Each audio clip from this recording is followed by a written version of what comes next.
thank you. Thank you. However, we've run out of time. So we'll have to come back maybe and do the winter months as we get going. That's great. But thank you very much, and we'll see everybody next week.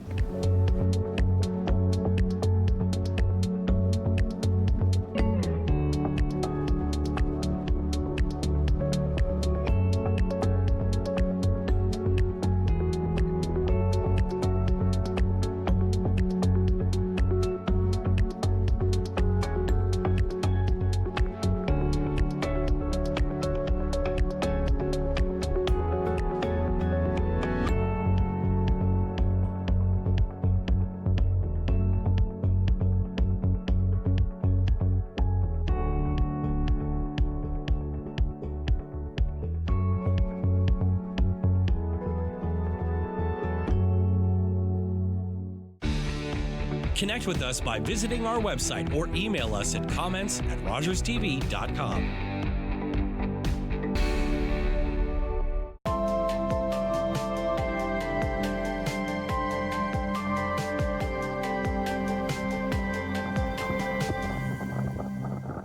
Ladies and gentlemen, welcome to the set of Attack Wrap. I'm your host, Nick Kennedy. We have officially wrapped the show for the year, the final episode just being taped. Make sure you tune in here on Rogers TV for all of your Attack action. And don't forget, on May 26th, it's a Sunday, we've got the Owen Sound Attack Barbecue. You can come out to that. It'll be hosted at the Bayshore as well. So make sure you guys tune in for that. And we'll see you next season for another round of Attack Wrap and another season of Owen Sound Attack Hockey. In para-hockey, the ice tilts in favor of men. But that will never stop us. United by passion, battling for equity. We are the National Women's Para-Hockey Team of Canada. We're here. We're hungry. We're ready. Ready to inspire. Ready to leave our legacy. Ready to be supported and make history. It's our time. Are you ready?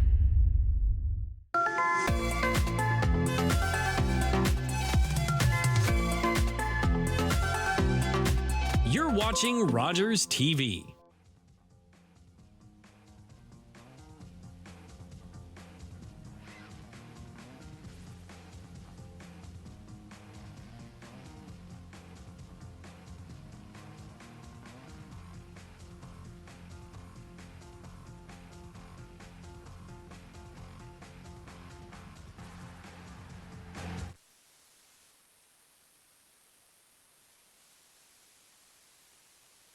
Balmy Beach as we get set for the final of the Battle of the Bays U11 Provincial Baseball Tournament. It has been a very exciting morning playing the semifinals both here and at the Ball Diamonds in Shallow Lake. The team that you see on your screen right now, the Collingwood Blue Jays, they are the team that won here about an hour ago in their semifinal game against the Owen Sound Junior Bayhawks. Both these teams coming into today's game are undefeated, Spencer Byers, and it has set the scene for what should be a very good final. Undefeated, 10-0 collectively, as Michael Buffer would say, JC, and O has got to go in this final in the U11 Provincials. It has been a day where we weren't even sure, at least when the day initially began, whether or not baseball was going to happen. This field was, for the most part, underwater as the day began, and then the efforts of volunteers and parents to very quickly dry out the field in record time, apply some sawdust, scoop out the mud, get as much water out here, bring in as many leaf blowers as could possibly be found from garages all across the city. And, well, that resulted in us being able to play the semifinal earlier, a game that featured an 11-4 win by the Collingwood Jays. And now, here we go for the finals with the Newmarket Hawks ready to go. Yeah, as they kind of take it down here to the middle of the field, as both teams will make their way out to the baseline. As also you see there, they have 4 umpires. We only had 3 for the semifinals, 2 for normal games. We have 4 now, so every bag is covered. So, but usually they say in the playoffs, JC, when they add their extra referees in the foul lines, that extra umpires usually means extra calls. First of all, I want to say congratulations to Collingwood and Newmarket for making it to the championship game. It's been a great weekend. A lot of hard work by a lot of people to make this happen. Collingwood, we played you guys in the semis. Thanks for all your help getting the diamond ready with us. It was pretty rough this morning, and I heard there was some big efforts over at Shallow Lake to get that diamond going too. Just some quick festivities here as they get set for the final game. Of course, Owen Sound, the host of this tournament for the weekend. Fantastic job all around by members and family members of the Bay Sox that in the last few years have really built a great baseball program in this city. I mean, it just shows with the senior Bay Sox, their JC playoffs start on Thursday. You and I will be there for the first game between Barrie and the Bay Sox, and it continues. I believe they finished third in the standings. So, I mean, it just shows where it all starts here at the U11 level, and then where it can progress with a lot of the guys playing minor ball in Owen Sound on that senior team. And I'm not sure if this is accurate enough, but Mark Perry and I were chatting before the game here, and it sounds like that Bay Sox game on Thursday night will be the first playoff game in 20-odd years in Owen Sound, a playoff baseball game, which to me, with the quality of fields that we have here, with the quality of ball players that we have, you would think that gap in time is a little too long.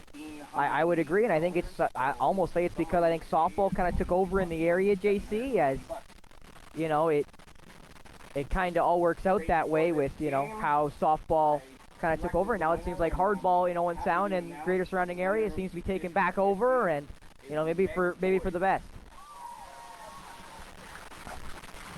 Well, one thing that we've definitely seen is the type of sportsmanship that comes with having tournaments like this. I mean, this is U11, which is still a very young age for sports, but to have a chance to see these players today, to chat with some of the players, it means a lot for them to be here. There's been high spirits all around that we've seen just today. This tournament's been going on for a few days in this area between this diamond and the one in Shallow Lake. And it's just great to see the spirit of teamwork. Yeah, and they're doing a ceremonial first pitch here before this game starts on Gary Edmonstone Field. That is Georgian Bluff's Mayor Sue Carlton. Some quick words from her to those that are gathered here. It's kind of weird to think that Shallow Lake and this diamond in Balmy Beach are technically a part of the same jurisdiction in Georgian Bluffs. It is a beautiful area up here on the Bruce Peninsula. A lot of people travel up here this time of year for the summer. A lot of traffic going up to Tobermory and back. As a resident of the great town of Wyerton, I can very much admit to that, JC, that there has been a streamline coming in and out all weekend. Well, obviously there will be some fans watching this in both Newmarket and Collingwood this afternoon, maybe watching us live or maybe watching this later on. And we'll pause now for the national anthem.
Once again, thank you to all the volunteers. And the national anthem concludes here, and we are just about ready to play ball at Balmy Beach.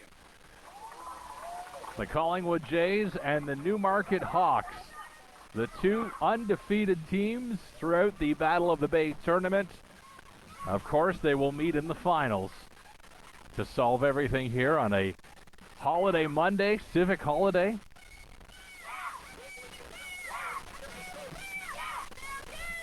And again, Newmarket will be the away side, so they will bat first, and leading off for them will be Slater Falbo once the Collingwood Jays come out here, take the field, and their starting pitcher, JC, is their third pitcher I've had a chance to see, and Grant Nielsen, who was playing third base in the previous matchup against Stolen Sound. Take a look at the batting order for Newmarket on your screen now. Slater Falbo, the third baseman, up first.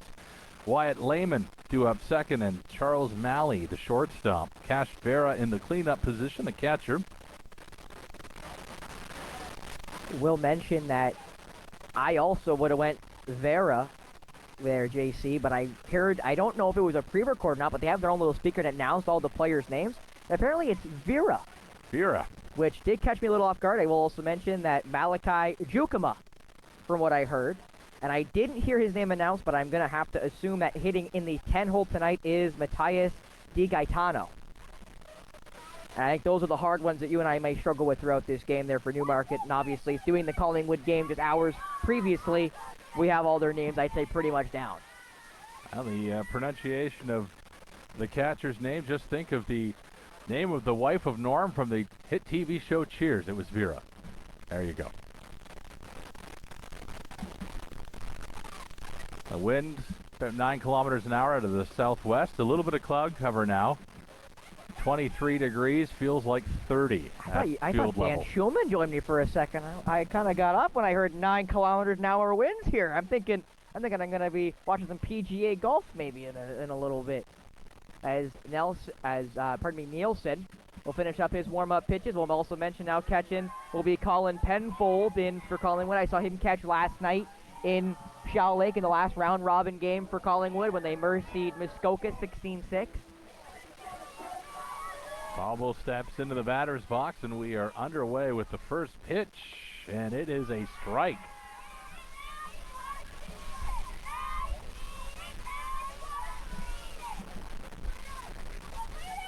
Nielsen looks in. Delivers. Fouled back by Falbo. Just like his teammate, who we saw as the reliever in the last one there in Mikko Weinper, he kind of steps out when he sets, which is a little interesting. He comes set with the back. Well, that was really back. That was a good one, too, for a strike 3. Strikes him out to start.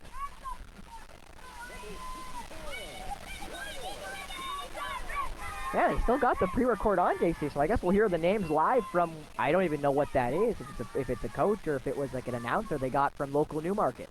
First pitch into Lehman on the outside for a ball.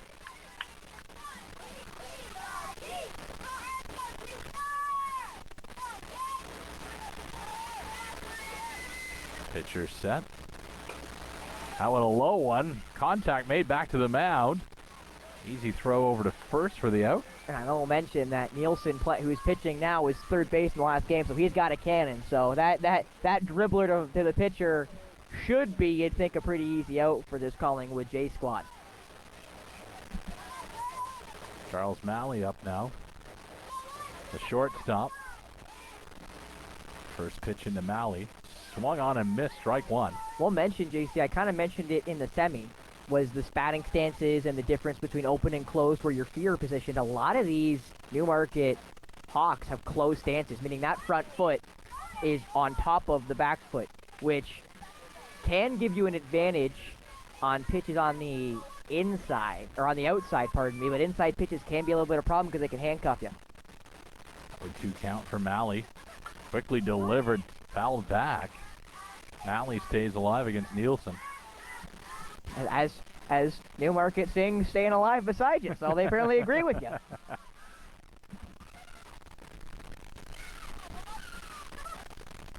0-2 pitch. That one low, but he got him to swing for the strikeout. 2 strikeouts for Grant Nielsen to start the game. As we head to the home half of the first, Collingwood Jays are due up. And that is a big goose egg there on the scoreboard. Collingwood's only runs allowed in the previous game against Owen Sound was in the first inning, so they've already continued their shutout streak from the previous game, JC, which was 5 straight, make it 6 straight innings of scoreless ball for the Collingwood Jays, who have looked dominant throughout this tournament, dominant throughout the day, and we'll see if they can continue that. They had the mercy 4 runs in the first against Owen Sound. We'll see if they can do that again here against the Hawks. Newmarket Hawks will take to the field with the musical stylings of Bye Bye Bye by NSYNC. If you've seen the latest Deadpool and Wolverine movie, you know that song is featured prominently near the beginning.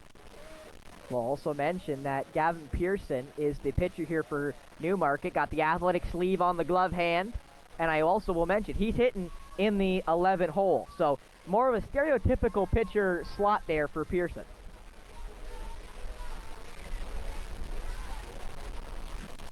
Unlike somebody like Nielsen, pardon me, who hits 4 cleanup for the Collingwood Jays.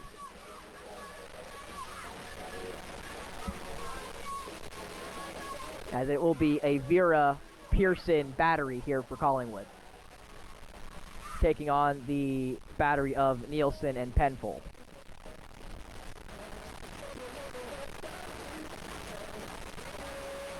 A little hot throwback from Vera there at behind the plate.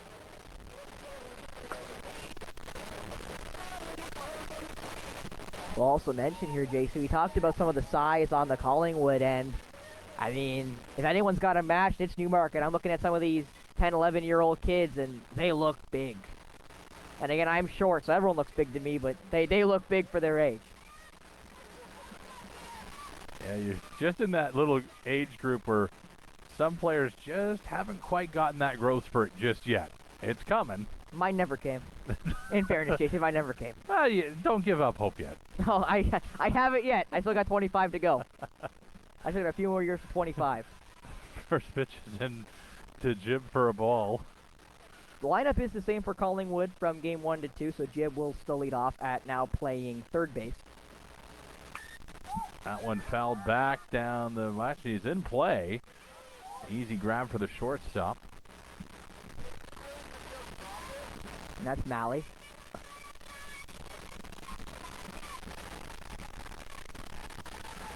Jake Boyd up next.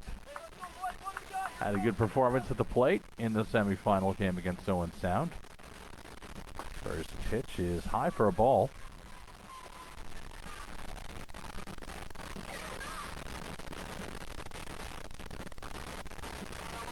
Pearson on the mound, looks in.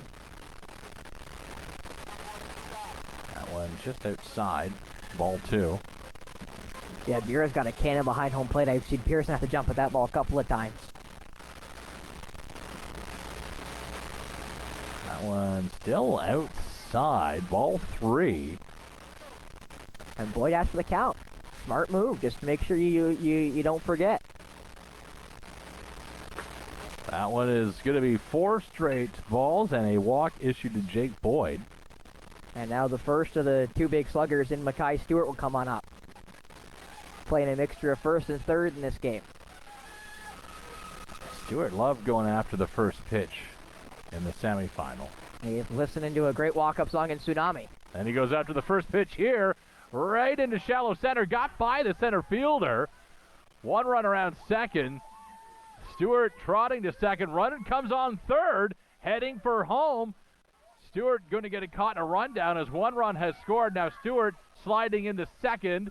Safe is the call at second. And Newmarket unhappy with that one, and I'm not sure we had a great angle at it there, the great Mark Perry in the truck. We'll get a chance to relook at it, JC, but that was mighty close. I have a horrendous angle, I will admit, but I was a little surprised to see that safe sign. And now it will be the pitcher in Nielsen who's basically covering home plate. But a wait time call as they had to make sure the base runner got back on bag. See if we can pick up the replay here. You can see that ball initially dropping into center. Ball at the plate. We're just watching for the rundown here. There's Stewart caught in the rundown, and he's down, and I guess he's got contact there in his save. So likely the right call made when you get another look at it. And not sure what's going on here. Maybe I guess they're asking for the first base umpire to give help here, as the third base umpire will also come on in. So it'll be a full visit here from the boys in navy blue. So Collingwood's basically wearing the same color. while we were watching that replay, it was Grant Nielsen at the plate who swung and had a ball. Swinging bunt, we'll call it that. Nielsen headed down to first, and I'm just not sure if the umps all agreed that that's what took place, if the ball was dead or if it was indeed a hit. It's going to count as a hit, as you can see Nielsen is safely at first. Second, which I think the problem is now that we're behind it. So I'm not sure you can do that, necessarily speaking, but everybody's safe, and gunners on the corners now as the former catcher Mitchell Scott, who's playing a little bit of center and a little bit of short here today. There's taking off there is Nielsen. Looks like he's out at second, but they make the run at home. Well, that went from runners on the corners to empty now for Mitchell Scott. His front toe is basically on home plate.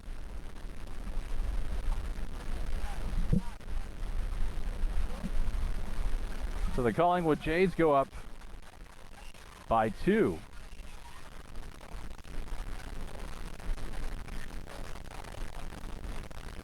Pearson on the mound. That one low for a ball.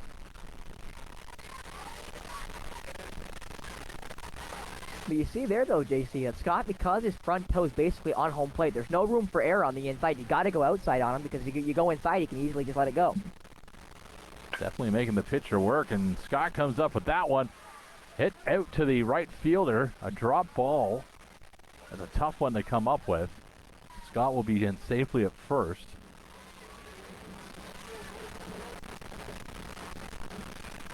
And it'll be Jason McCrank up now. McCrank's playing all over the diamond here tonight. It's that one up the middle. Fielder comes in to stop Scott at second.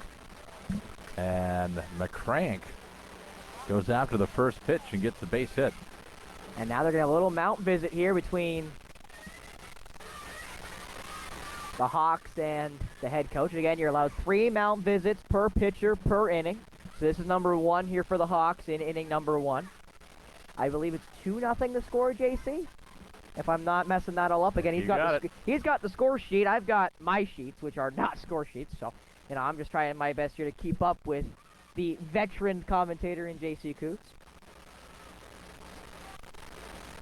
As everybody comes back, and it looks to be stepping into the box there for Collingwood is the 7th hole in Oliver Crowder, who's playing right field here today. And again, with having 12 guys hit, obviously all can't play the field, so they will rotate positions throughout the game. Crowder goes after the first pitch. Got it past the pitcher. Pearson. Throw over to first is on time, though. They get him at first. And that will be the inning. That is it as Crowder goes down. 2 runs will score. And that is the difference right now as the Collingwood Jays are up 2-0. A little bit of trouble for Pearson on the mound there, but all things considered, getting out with just a 2-0 deficit, not that bad for the Newmarket Hawks. And not only that, JC, obviously getting that second out at second base. They did allow a run to score, but that basically saved them later in the inning when, they only have to have the force at first base to get themselves out of it with that runner on now third, right, trying to advance to third. So, good job there by Vera to get that second out to give themselves that opportunity at just having the force at first. After starting with runners on the corners, which is a very disadvantageous position. Now we'll see if the Hawks can get some offense. Again, they won their game earlier today down in Shallow Lake, 14-4 over Muskoka. So this team has offense. They just got to find it here in this final. And it's against Grant Nielsen, who was 3 up, 3 down, and 2 strikeouts in the first inning.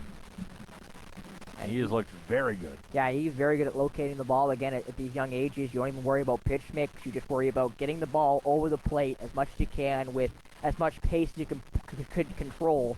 And he's done a really good job here today at not only putting pace on the ball, but locating it really well and missing barrels. And he's done a great job so far. Almost, if not a better job than the guy who had 8 Ks in the previous game, and Ethan Jibb. Well, we'll see how the catcher Cash Vera can do as he comes to the plate for his first at-bat. Nielsen in. Got Cash to drop on that one. There was a bit of heat there. And I don't know if his dad is one of the coaches. That might be him talking there to his son at first base, and he dove out of the way of that one, and it was a strike. That one fouled back for another strike. Good cut by Cash. But good pitching by Nielsen. And he is on the back part of the plate there, JC, so he is waiting on the ball. He's not going after it. The 0-2 pitch, that one high and outside, ball one. Like, I am surprised how many of these kids sit at the back of the box, sit right on the back of the plate. 1-2 pitch, that's hit well. It'll go drop into right center.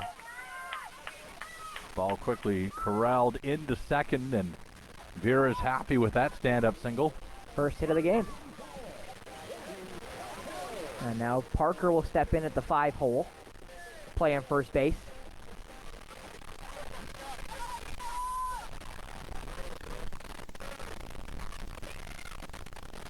First pitch to Parker is up high. Very, very carefully. Penfold watching Cash over at first.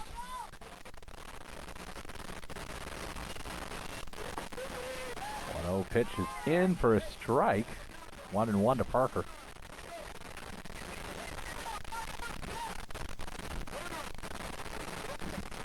Nielsen working quickly. That one delivered, fouled back. I think it went right off of Penfold's face mask there. I think the umpire's going to check on, make sure he's good. Off the deflected foul ball. And again, if it is a swinging strikeout and there's a drop ball on the third strike, the runner or the batter is out, but the runner can go. That one inside for a ball. Vera heads up.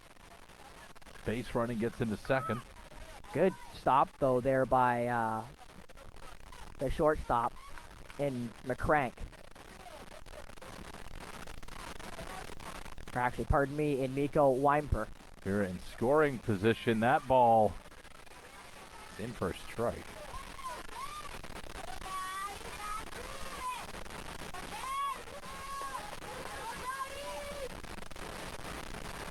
The pitch, that one well hit, right past the pitcher up into center field. Vera gets the brakes put on. He turned third base with a lot of speed, but you saw the coach put the stop sign up. Vera holds, and Parker gets up to first. And unlike Cars at a four-way stop at 2 a.m., he did stop. Wasn't even a roll. It was a rolling stop, but it was a stop. And you take those. Phillips up now. First pitch. That's in for a strike.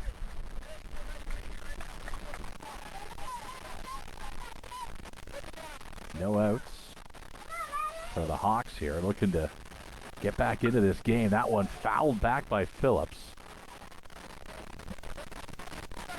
Down by 2. And Phipps got another kind of exaggerated swing. Like he's really deep in it, which is kind of surprising. Almost like Rizzo. There's a delivery. That's in low for a ball. 1-2 now to Phillips. Nielsen's pitched well. That one on the outside. Quickly trotting over to second base will be Parker now. Runners at second and third. And a swing of the bat can tie this game here for Phillips. Ball in here, so quick time. Phipps will get a practice swing in as he looks at a 2-2 count. There's the pitch. That one outside, ball 3, runs the count full now. Got to think if Phipps reaches period, JC, there's going to be a mountain visit. If it's just Penfold, if one of the coaches comes out, you got to wonder. See how Nielsen responds here. And that is going to be a ball, a walk issued, and that will load the bases. And Grant Nielsen, who looked great in the top of the first, now in a bit of a jam here in the top of the second. And now Jukema will come on in. Here's how the video said it was Jukema. That is right.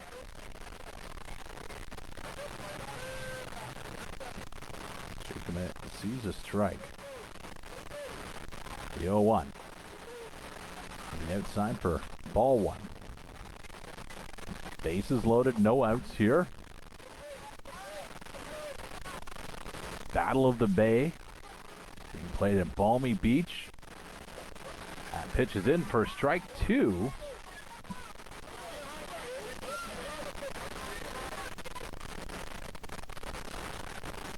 Malachi Jukema at the plate. 1-2 pitch. Fouled that one up and down. Dead ball. Now the overhang here protects a lot of cars. And our camera behind it, which is appreciated.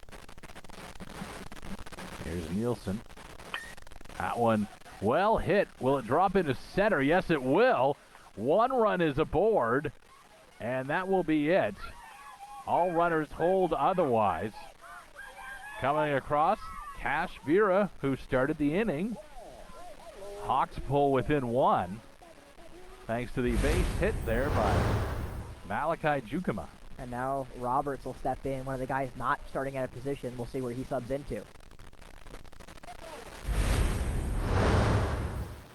Coach is right. He was late on that swing, JC, but I like the swing. And again, he's an over hitter. His front foot's over top of that back foot. Roberts puts that one down the line, foul. And not only that, JC, he does something that few hitters do. The front foot comes off, but it doesn't come off all the way like a leg kick. It kind of twirls where he stands on top of the toe.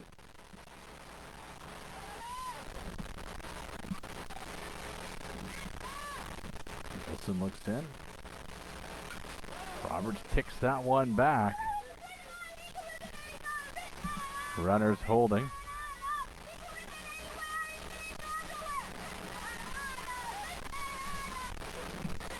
Arlo Roberts. 0-2 pitch. Hit that one well into left field. It's going to drop down. 1 run comes in. Another run coming in now. That will score. Sliding is Phillips. And the Newmarket Hawks take the lead. Up by 1. 1 run away from the Mercy. Runners on second and third. As another one of the players who did not get a starting position, D. Gaetano, will come in. As now the pitching visit will come from Coach Stewart.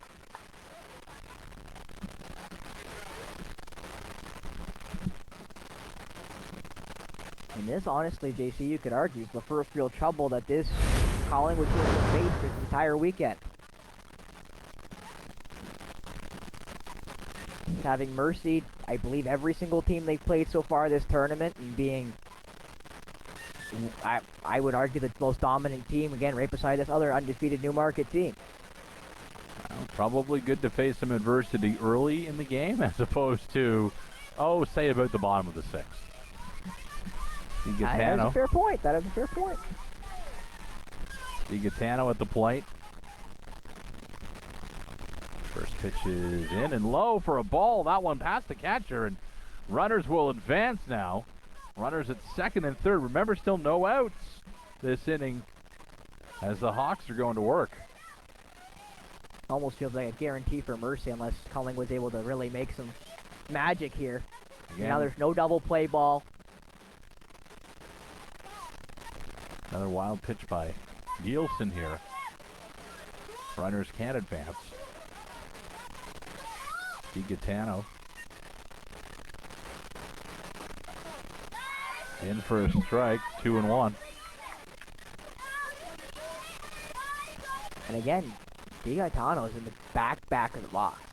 Can't go much farther. That one a high pitch for ball 3.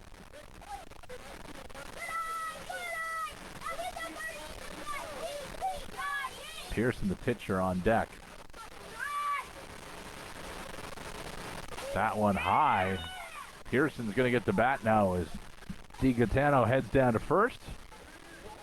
Second walk of the inning issued by Nielsen. And now Pearson will swing as the last hitter here on the 11-man lineup for the Hawks. So their leadoff hitter's coming back up there in Falbo.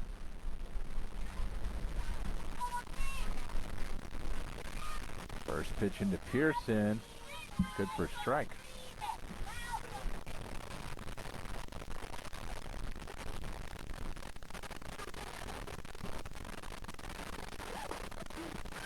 Strike 2 into Pearson.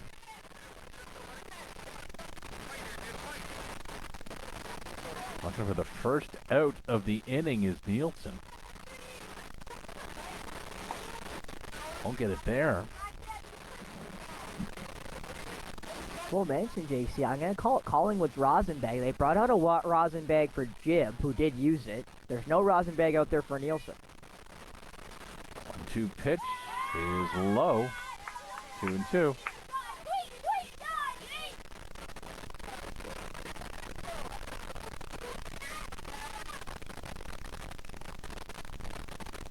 Pitch in. Pearson gets a piece of it, hits it up the first base line.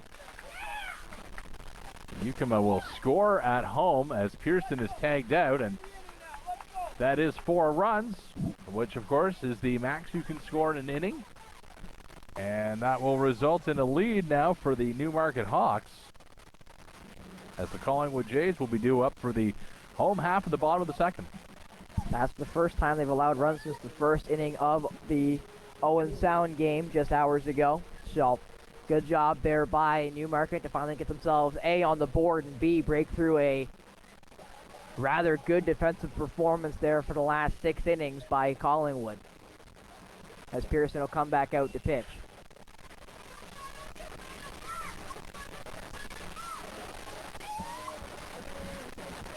Collingwood definitely looked like they had been picking up right where they left off, but now find themselves. Is this a deficit for the first time this tournament they've been in?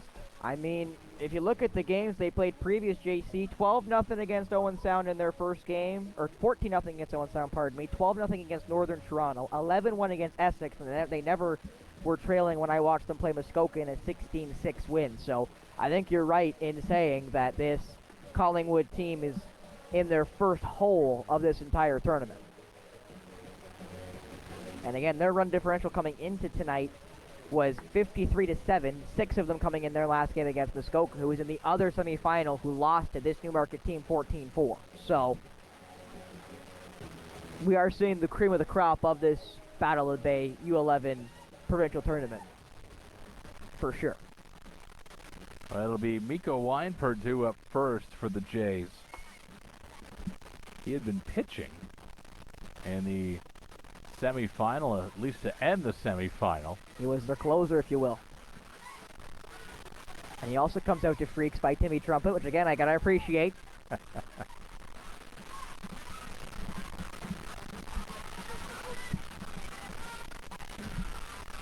Pearson set on the mound.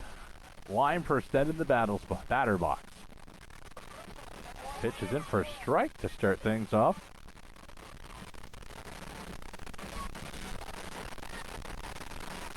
Pearson again. Delivers. Weinberg shows bunt, but that one rolls foul. Yeah, it went right off the inside part of the bat, which is why it started fair and then easily rolled over the line.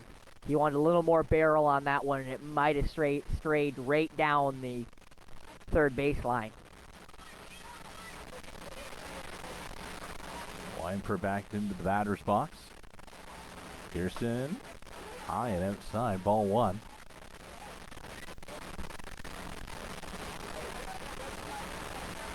Pearson set again. The pitch. Outside, ball 2. And Weinberg almost went after it. He checked really early, so there's no way his bat went around, but still. There's the pitch. Weinberg gets a piece of it. And did Pearson get it? He got it. Had to reach back there, and bit of a surprising catch. I think he was maybe the most surprised one on the field, but his teammates knew instantly that he had it. I didn't think if he knew he could reach it. He went up for it, and was able to just get his hand onto it. That is, wow, that's a tough catch to make, but well played, and a hit here. Winch right up to the second baseman, who makes the play over to first and gets the out. 2 down. And a quick throw around there by the infielders, and now Pearson will get a chance to try to close out the inning 1-2-3.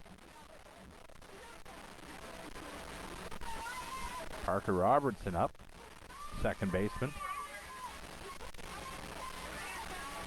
First pitch, outside.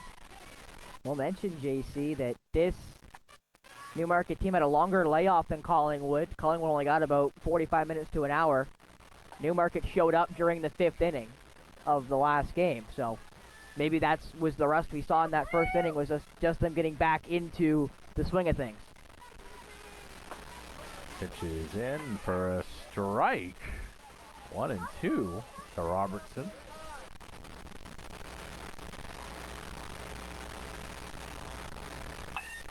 Pearson got a piece of that one right back to the shortstop, makes the catch. And it is 3 up, 3 down for the Collingwood Jays. And Newmarket now in a bit of a cruise control. 4-2 will go to the top of the 3rd. And now we'll see if Grant Nielsen can get himself resettled back into this one, JC, because again, he looked great in the first inning, 2 Ks. It went almost a complete 180 from where it started, where the second inning went, as he allowed 4 runs, had technically no outs because the out they got was when the 4th run scored. So if you want to count that out, I guess, but it didn't really matter.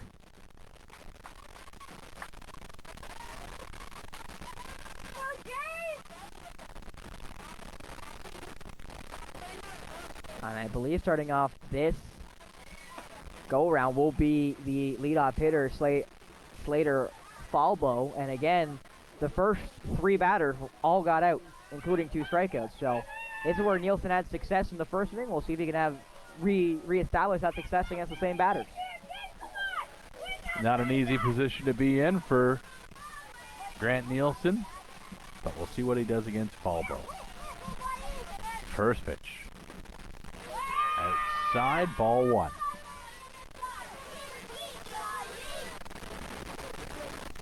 Lots of cheers coming from the Newmarket Hawks dugout just to our left here. That's in for a strike.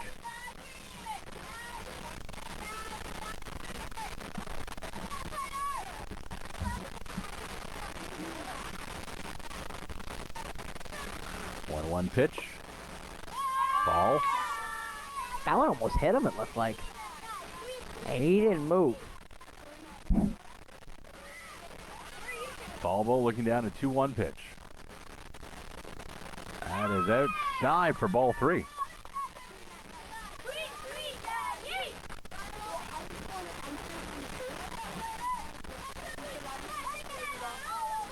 Can Nielsen settle down and get the runner? That one hit up the third base line off the end of the glove. Out into the field it goes, but no damage done as they'll limit that to just a base hit. Right off the foot there of Jackson the Crank, who's playing all over the field today. JC, in this game alone, he'll be playing right field, shortstop, third base, left field.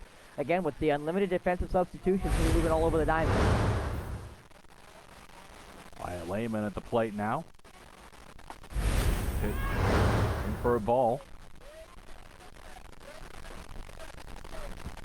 Full mention, Lehman's the only one with the strap on the bucket. Everybody else has just got a free-flowing helmet. Nielsen throws that one in quickly for a strike.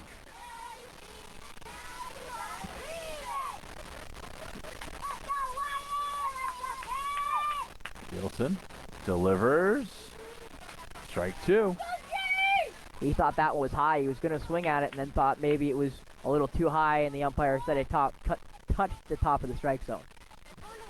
1-2 pitch. Lehman at the plate. That one he ducks out of the way. Did it catch him? Doesn't look like it.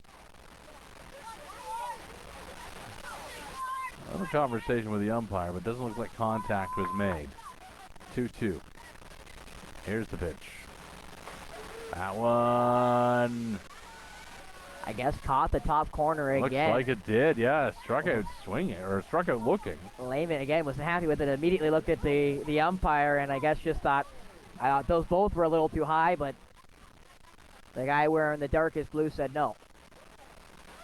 And for a strike to Malley. Third strikeout of the game, by the way, for Grant Nielsen. 0-1. Malley at the plate. And pitch is outside, and to move it at first. That'll be Falbo taking second. That was easy. That ball got well away from Penfold. No fault of his own. Runner in scoring position now for Malley. That one high for ball 2.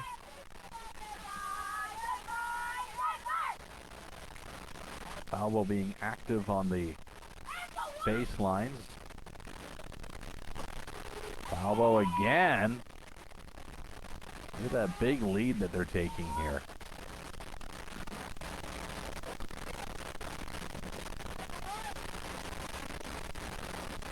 As the pitch swung on and missed that one. Strike 2.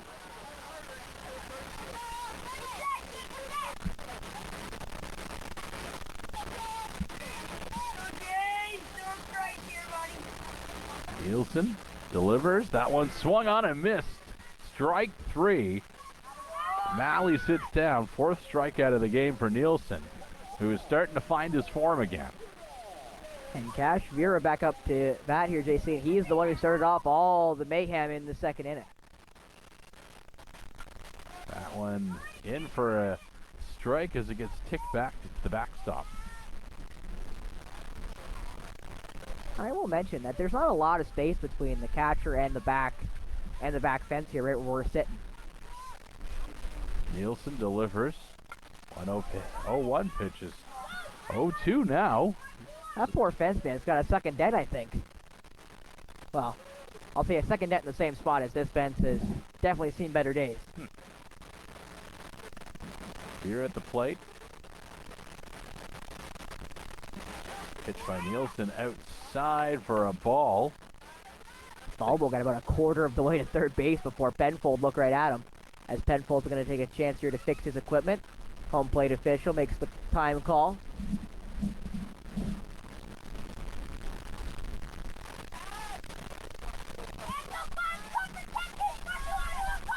I expect Falbo to be super aggressive with 2 outs here.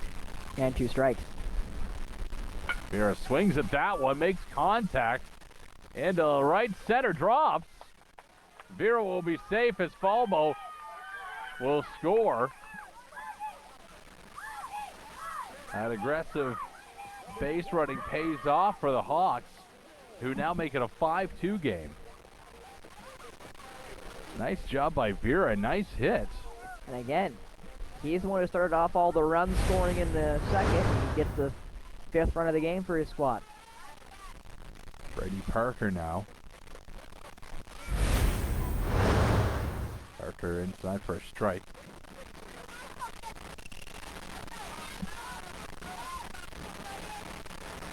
Nielsen. Outside ball.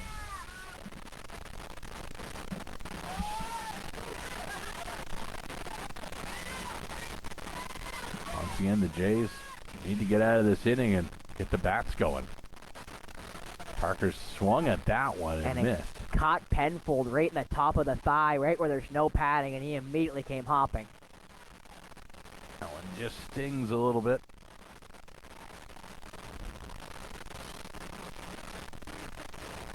I can tell you, as a mediocre catcher myself in softball, that does not feel nice. That leaves you a nice bruise the next morning. I promise you that. That'll reset. That's 2 strikes again. 2 outs. That one over the plate. Well low. That means Vera's going to move from first to second. And now moves himself back into scoring position. So if a single is hit by Parker, just like he did, he may be able to score a second run of the inning. Parker thinking swing here. Won't at that one because that's well outside, and that will make the count full. Parker with a full count. Nielsen walks him. Let that guy get away, and now it's first and second, 2 out. And now Phipps is back up to the box. That was the third walk issued of the game by Nielsen. And to Phillips. That was outside.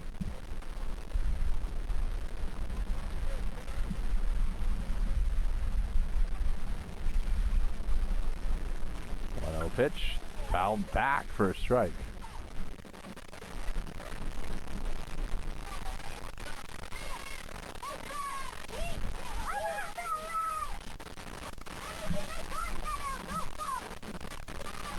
Nielsen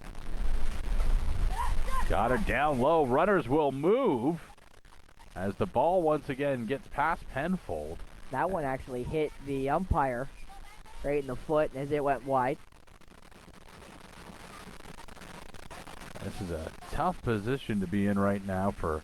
And Penfold's going to call time and come talk to Grant here as a little look there at third base.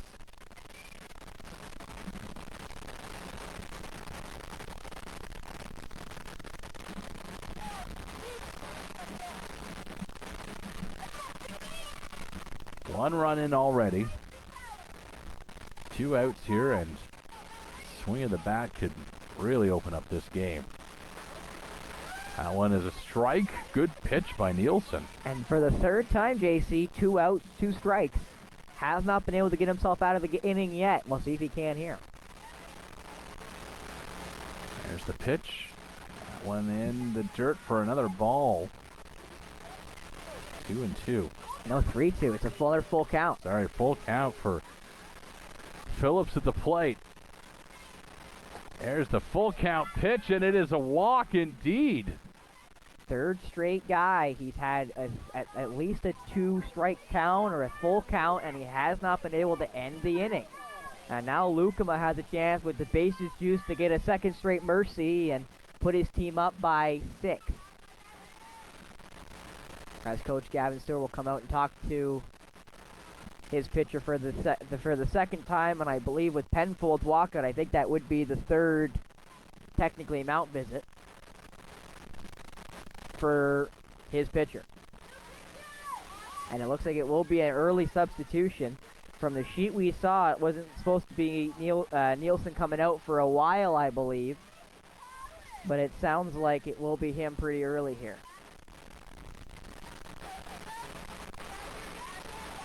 And it will be Nielsen moving to second base and Boyd coming in to pitch, so they'll need some warm-up pitches here for Jake Boyd.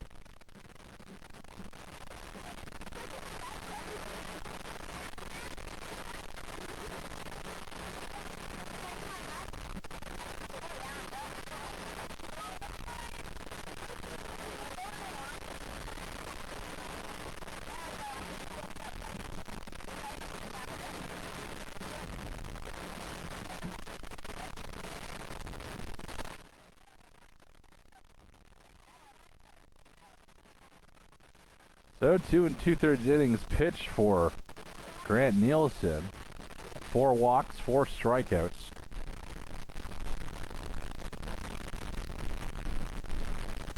But 5 runs allowed, and all 3 of the base runners are his runners. So if this inning becomes a mercy, he'll be charged with 8.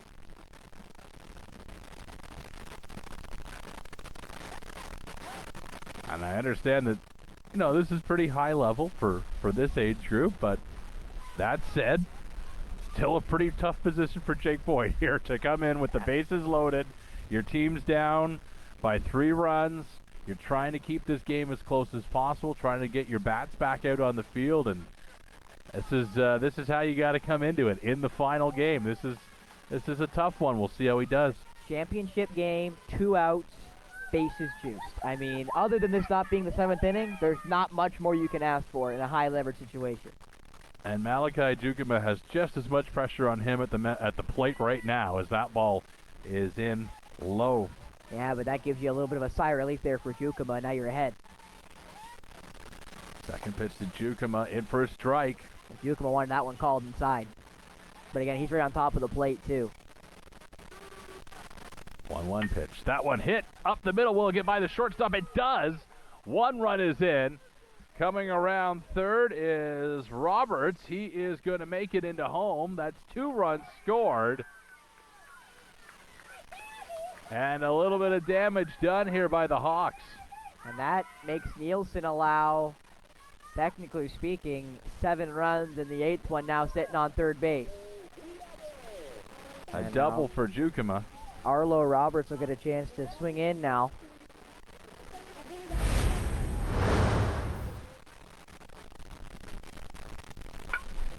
Roberts connects with the first pitch into shallow right center. Run has scored. Coming across the plate was Phillips, and that will be all they need as 4 runs score, and for the second straight inning, it's a mercy inning by the Newmarket Hawks. They've only been mercied one other time in the tournament in the 16-6 win over Muskoka. I saw that only mercy by the Hornets. Now they've allowed 2 straight to the Hawks. They're now out of reach in one single inning, again with the 4-run mercy. So Collingwood's got to put together not only a good offensive inning now, Jason, they got to put another good defensive inning together. And since the beginning of this game, they've struggled. And we'll see if they can unstruggle, but find their groove one more time. Well, the thing about good teams is they always find a way to dig deep. We've seen Collingwood play at least one game already today. That other semifinal against Owenstown. We know that they've got the mechanics there. We know they got the talent. And it's just trying to find it right now when you're in a tough spot. That it is, but sometimes, JC, you sometimes see it in other sports. I'll say boxing in particular. Sometimes when you feel no resistance, once you start getting some resistance, it's a little bit easier to fold. Mike Tyson, I would say, would be one of the big components of that. Ran through everybody as a youngster and then found some guys like Lennox Lewis who were not going away. Evander Holyfield, for example, and he struggled. Even as great a fighter as Mike Tyson was. So we'll see if Collingwood, as you mentioned, can show that resiliency we expect. You probably noticed a little mud pit action that's here. Yeah, yes. that's what they scraped up at about 9 o'clock when the game was supposed to start between Owenstown and Collingwood. So if you're wondering why we had the rain delay and what we were watching, JC, that's what we were watching. We were watching them scoop that up in wheelbarrows and take it away. When I heard the thunderstorm hit at about 4:30 this morning, my first thought was, I'm sure somebody put a tarp on the field last night. It was not the case. Not only that, JC, you said 4:30 in the morning. I know you would make the drive from Port Elgin, which is not a close drive, but I wasn't up till 6:30, and I still heard thunder down in Wyerton. Yes, the peninsula does tend to get hit a little bit harder anytime thunderstorms roll through this part of the province. Yeah, I saw I saw the lightning flashing outside my window while I was shaving and doing my hair. I felt like Zeus.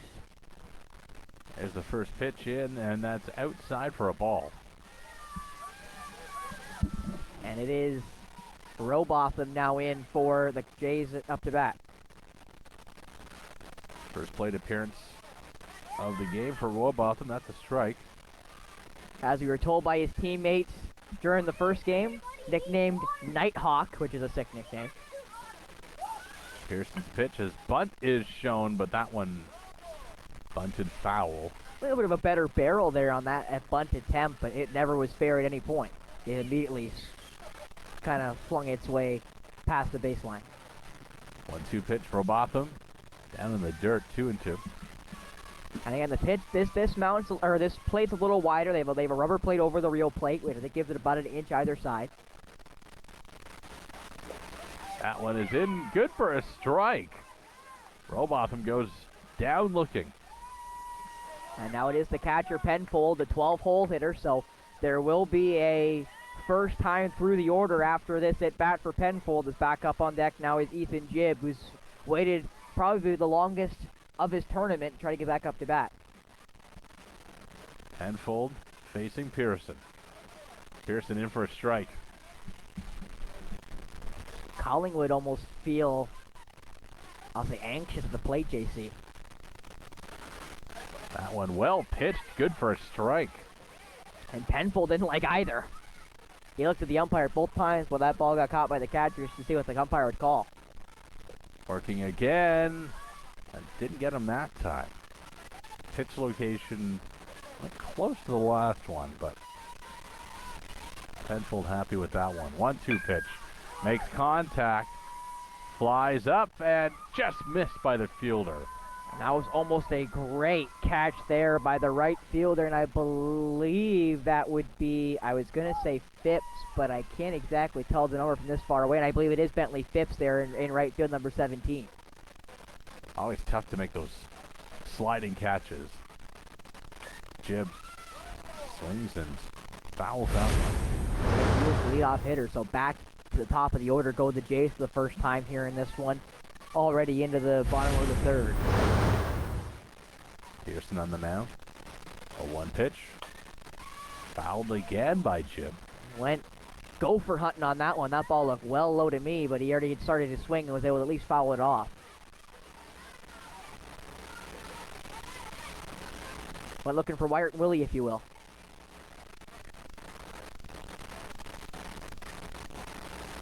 There's the pitch by Pearson. Made contact that time up the third base line. Can they get him at first? They do. Runner advances to second. Coach was telling the shortstop there in Slater Falbo to throw to go second for the double play, and Falbo honestly didn't even look at second base. He gave it a little glance when the coach yelled it, but he had full intentions of getting that first out at first, and he did. Probably made the right call. That would have been tough to turn 2 there, but always good to get that lead runner if you can. But now with 2 outs, again, you only need the force at first. So anything in play for Boyd could be the end of the inning. And Boyd almost went running after that one. He stepped into the box to try to go after that outside pitch, but the umpire gave it to him. Pearson delivers. Boyd finds that one and hits it right to the second baseman, and that will end the inning. Another scoreless one there for Collingwood. That's the second straight. And now, JC, got to wonder going into the 4th inning that this game is starting to maybe get away from Collingwood here. They got to have a good defensive performance here in the 4th if they have any. If you think they'd have any chance of coming back. Obviously, in youth sports, score lines are a little bit different, but with the 4-run Mercy, it's going to be a very tough climb to get back into this one.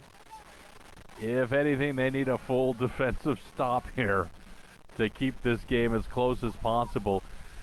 Be interesting to see what the coaching staff decides to do, if there's any certain strategies that exist. They really haven't had to employ them up to this point in this tournament because it had been pretty smooth sailing for Collingwood, but eventually you're going to run into another giant as they have, and right now they're having a little bit of trouble.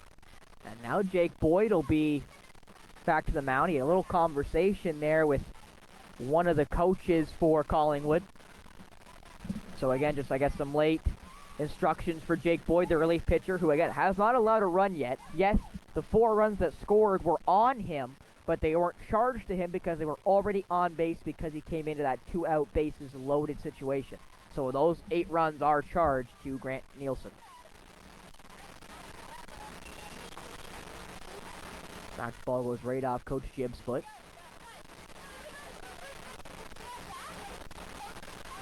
DiGaetano will lead off. Was issued a walk in the 2nd inning. His only at-bat so far in this game. We'll mention, though, JC, in fairness to Collingwood, because they are the home team, they'll always have the chance to bat. So even if, say, Newmarket does get to the Mercy Rule, that will, I believe, give Collingwood at least a chance to try to bring it back within the Mercy Rule limits and continue the game. Once we, of course, get to 7. I believe. Anything can really happen. We'll see here live on Rogers TV this afternoon. Once again, a big thank you to our volunteers who were here yesterday putting together all of our broadcast positions and here early today despite the rain to make sure that we'd be ready to go whenever we were good to go. Can't thank them enough for all the hard work that they do. That one fouled out. That is true, JC.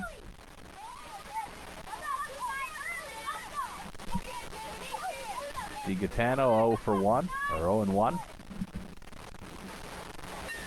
That ball up high. 1 and 1.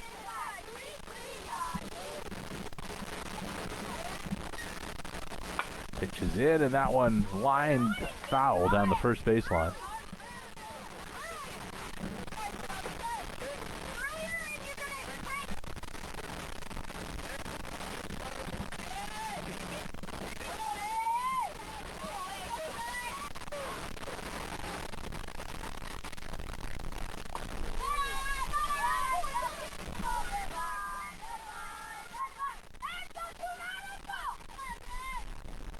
Pitch by Boyd. Low. Ball 3.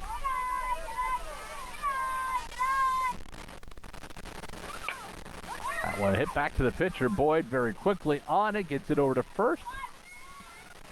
And that will do it for DiGaetano. We'll mention that Nielsen is now back at third base where he played in the previous game and was really good at the hot corner.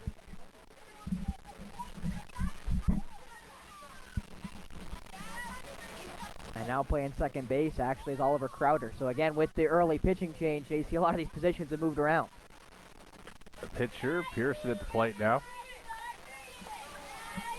And he's the last hitter in their lineup. He's the 11 hole. So back to the top of the order they will go after this at bat. And he knowingly said the plate's a little off. That one outside for a ball.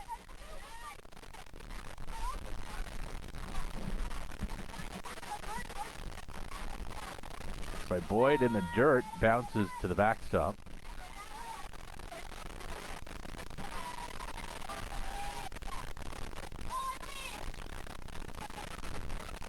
Boyd set. Strike 2 called there. 2-2 now to Pearson. Boyd looking to make another quick inning here. Outside, that'll make the count full.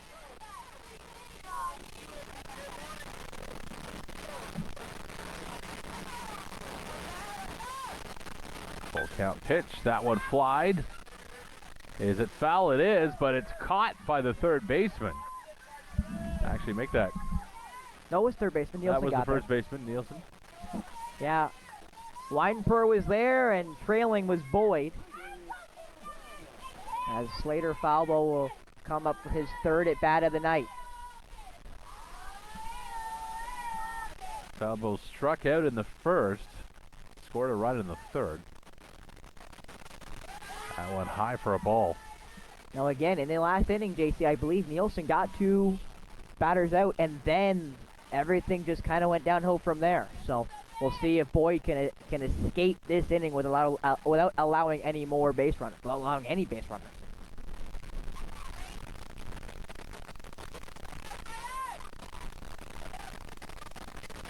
There's a pitch that's outside by Boyd. And they'd Falbo fall to his knees. Boyd quickly delivers. That one fouled back, 2-1. And I mean, that's the right play there by Boyd. You know, he's in the box. He's good to go. Like, you don't got to wait for him. That one hit over the head of Boyd. Back to second base. I don't know how he hit that one, JC. That one looked like it was going to hit his knee square, and he somehow got the inside part of the bat on it, and you heard it. It was not good contact, but it was enough contact to get it spliced right up the middle, right by second base. Cutting every fielder, basically. Center fielder was the one who had to pick it up. Ryan Lehman up now. Boyd quickly throws in for a ball. Well mentioned, Lehman is a lefty, and he is a very close stance. That back foot is well behind the front foot. That one hit to the pitcher. A little trouble with it for Boyd, but he gets it over to first in time. What a scoop. That gets Lehman, and that's all he needs. 4 hitters come to the plate. 3 are retired, and no damage done. And that's the first 0 they've allowed since the first. So again, they needed that after allowing 2 mercies there in the second and the third, JC. And what a catch there by Ethan Jibb. I gotta shout out Jibb there at first base, because Boyd kind of fumbled it. And as a normal second baseman playing pitcher, you know as a pitcher, the moment you bubble that ball, the adrenaline starts pumping. That ball feels like a bowling ball. And he threw it real low, but a good dig there to be able to grab that one out of the dirt there for Jibb to get that third out. Because again, JC, as I mentioned, in that third inning, Nielsen had 2 outs, then started allowing base runners, and they allowed the mercy. So Collingwood really needed that 0-run inning, not only for the scoreboard, but for the confidence. Because if you feel like, JC, if they allowed base runners, they allowed runs in that inning, after getting 2 outs again, you know, maybe that mentally would be the final blow, you'd think. Because it's really hard mentally to come back from a thing like that. It is not going to be an easy challenge, but Just like small at the gym. victories, small innings. That's all you need. Exactly. One good offensive inning, JC, and they're right back into this one. And I want to mention at my gym they've got a step climber, and they got the mountains up there, Kilimanjaro, Everest at the top. Now I've never touched that machine because this body ain't made for that. But I'm telling you, I would not get anywhere near Everest because it's a little too high. I don't think I could get to the top of 10th Street Hill. That one hit well. And it's gone. It's gone. Stewart with a homer. Wow. And maybe that's just what they needed, JC. They get the defensive inning. They get out of it. First pitch, Stewart sees down left field, and it's gone. Look and at it's a big one for Collingwood. Well-deserved celebration waiting at the home plate. And immediately Newmarket's come and talk out to their pitcher there as Stewart killed that ball. And JC, all of a sudden, you go from Collingwood kind of, feeling maybe a little anxious. That home run maybe just snapped them back into focus. Now, do these Jays also have a home run jacket? I'm looking to see if that's coming out. I don't see one, JC, and they might as well add one to the repertoire.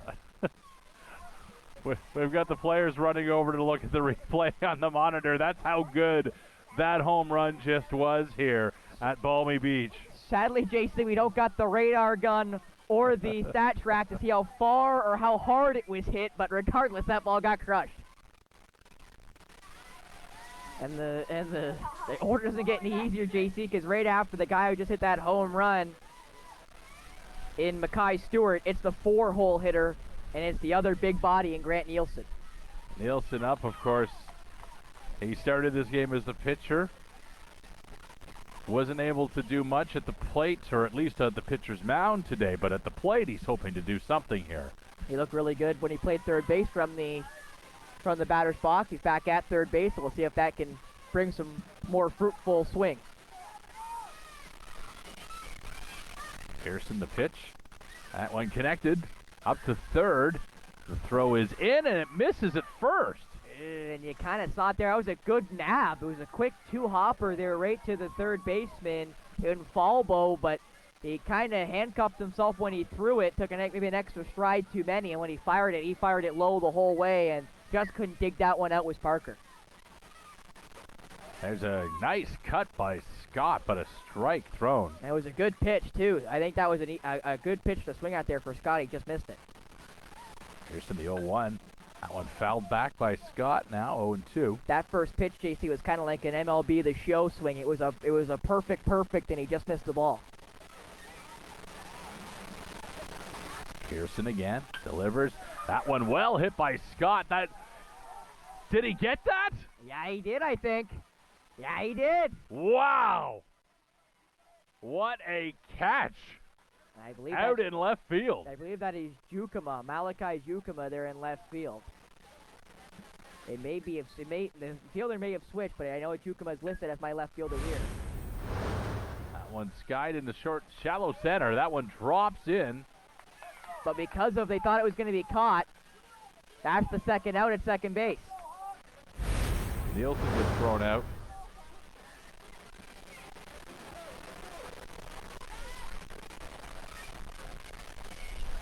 And now Crowder up to bat, and again, Collingwood needs a couple more runs, you'd think, JC. They definitely do, as that one's in the dirt. Good heads-up base running here, off the mark to second. And that's McCrank that's safe.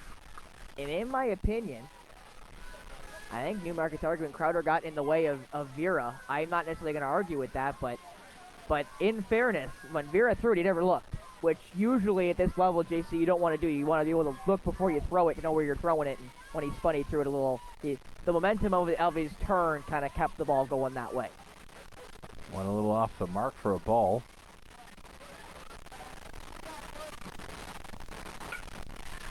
That one hit up the line to third. Play over to first, got him in time. A lot better throw there from Falbo. Well, a home run to begin the inning.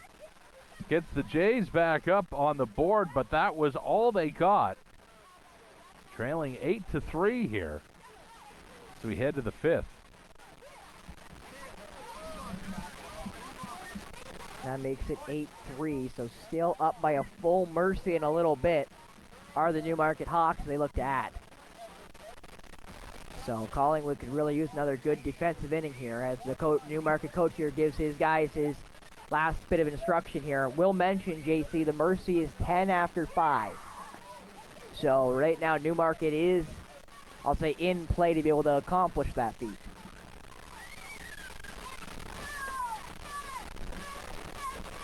And I will mention, regardless of how this final ends, JC, if it does fall Newmarket's way or if Collingwood can battle their way back, neither of these two teams have anything to be ashamed of, going 5-0 in round robin and now semifinal play. Your only loss coming in the finals, I mean, you can't really ask for much more than that. Obviously, you'd love to win it, but, you know, yeah, take the positives out of what ended up being a really good weekend. Pretty good weekend all around, especially if any of these teams hadn't been in this area before. You get to go to a pretty good part of the province, so nice little vacation on top of a ball tournament is a pretty good way to spend your long weekend. I mean, that's what they keep telling me, JC. I mean, because I'm a local, you know, I just don't see it that way, but, you know, they keep telling me it's a nice tourist attraction. There are things. We've got waterfalls, one of which is literally just over there.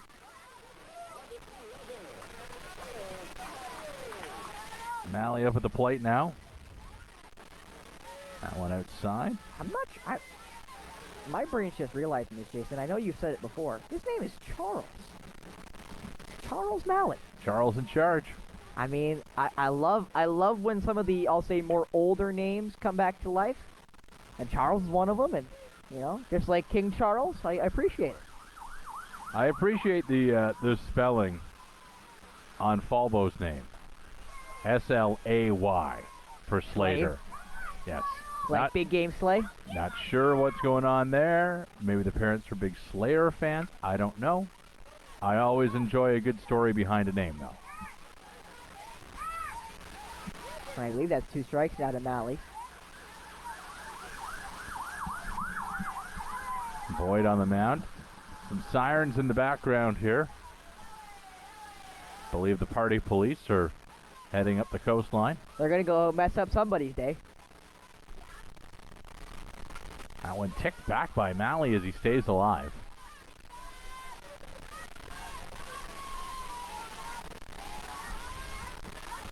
Once again, the Newmarket dugout breaks out and staying alive. Malley, good cut, but strikes out. Stayed alive for all of one more pitch.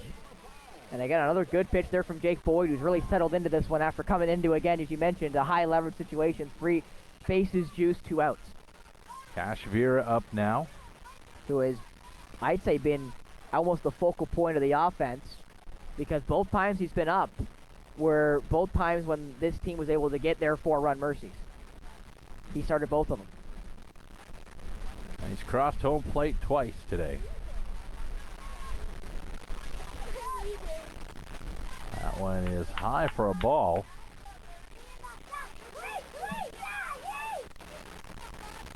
Pitching by Boyd, swung and missed. Strike 1. Boyd working quickly. That one in the dirt, ball 2.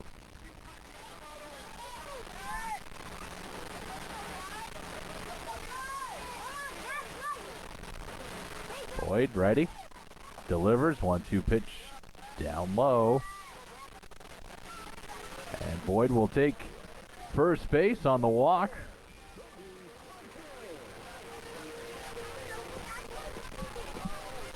Gotta be honest, JC. Every single team I've seen so far this weekend's got the same bat. It's called like the Hype, and it's yellow with going into orange, going into red. All the teams got at least 3 of the damn thing. Can no parent just say, hey, let's buy one and we'll all use the bat? I don't know if it quite works that way. What do you mean it doesn't work that way? Swinging strike to Parker. I feel like you guys can coordinate. I feel like parents can pick up the cell phone or the home phone if they still have those.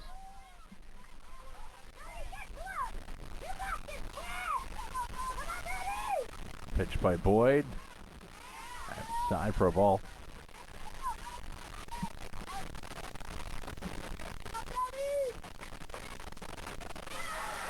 That one. And a big strikeout there for Boyd. Got him looking. 2 strikeouts this inning already for Boyd. And now Phipps has also, I think, reached base every single time he's been up to bat. The 2 times he's been, he'll step in for a third. First pitch in, swung on. It's live up the third baseline. Throw coming over to first. It's in time. That's a good play there by Nielsen. And again, JC, a second straight shutout inning for Collingwood. Again, can't come at a better time. But the offense has got to re-wake back up. As the great Mark Perry told us in the previous game before the semifinal, the Collingwood head coach said that they'd been in a tournament a couple weekends ago, and on the championship Sunday, the bats just went cold and they couldn't get anything going, and it's seemingly happening again here in this final. They just can't seem to get any runs on the board, unlike in the semi where they got 10 runs in the first 3 innings. In the 4th, 5th, and 6th, they got 1, which was the mercy run in the 6th. So since the 4th inning of the semifinal, in what I count quickly as 7 innings, they've got 4 runs. That's a little bit of a problem considering how offensive they had been up to this point. Now, it looked pretty good last inning, starting off with that home run by Stewart, but now we're a bit further down the lineup. It'll be Mikko Weinper up first. And you got to wonder now, JC, going into this bottom of 5, when/if Pearson comes out. Because he's done really well for this Newmarket team, but you got to think that eventually the arm's got to get tired there eventually. Long weekend, of course. At this point, he has only faced 11 batters over the course of the last 3 innings, so he's kept it relatively small, especially in terms of his pitch count here, but I assume that there is some sort of a plan in place. Weinper is set. Ump is back behind the plate, and we are ready to go for the bottom of the 5th. I guess that same height bat. I'm telling you, JC. Every kid's got one. First pitch into Weinper. Fouls that one up. I feel like the Beatles, I am the Walrus. Everybody's got one. Everybody's got one.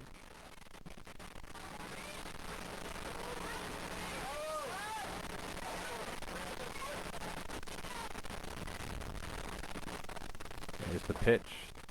Down low. 1-1 to Weinper.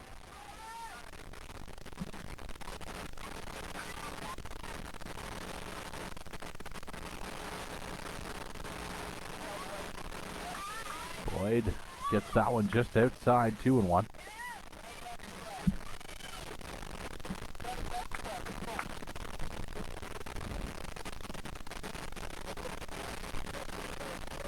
Pearson still working here. That one is fouled up the line. That'll bring Weinper back to the box. 2-2. I love some of the kids who got the blackout shock, and they went a little ham. They went from like just below the eye, always go to the chin. What's really funny is Robotham had a little bit of stick of it came towards me, like with a teammate, and they had it out, and I was like, "Are you guys gonna try to draw on me right now?" Like I got a little worried, JC. Like my blood pressure went up a little bit. I'm like, guys, if you guys try to draw me with that stuff, like I'm not sure I want to attack a kid, but I mean, these hands are for everyone, JC. Weinper heads to first on the leadoff walk. Jays get one aboard, exactly what they needed to do. That one a swinging strike there by Winch. Winch was swinging out of his shoes there. He ran right out of the box after he swung it. He was hoping to put that one to match his teammate. A 1 pitch, that's outside, 1-1. To match his teammate Mackay Stewart. Some work to do for these Collingwood Jays. That one in the dirt, quick heads up.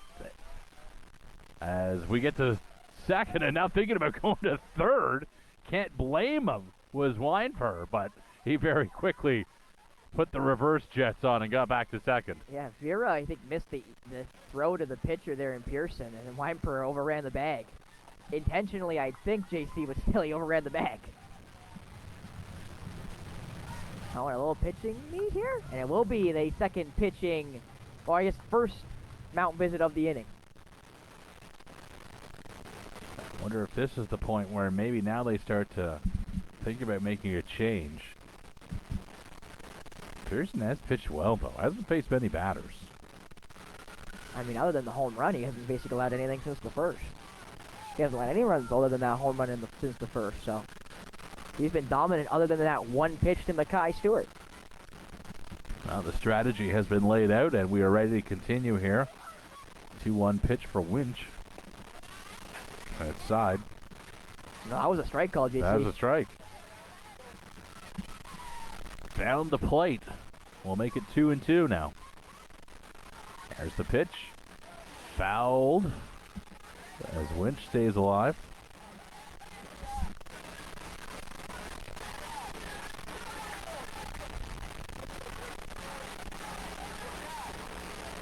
Runner on second. Winch will strike out looking here as Pearson was able to locate that one very well. And again, we're at the bottom of the order, JC, so now Parker Robertson will step back in as a time call is being made. As they're going to, again, just kind of move home plate around to make sure it's square. Believe it or not, that only the second strikeout of the game here for Pearson. There's a strike in. Weinper steals third base, and it was a late reaction by Newmarket. I don't think anyone really realized Weinper was going till he was almost 3/4 of the way there. He does get the throw to third base, but Weinper beat him by a mile. Anything they can do to manufacture some runs here is a good thing. Pearson delivers. That one fouled back again by Robertson. That ground ball came right at me. Thank goodness this fence protected my ankle.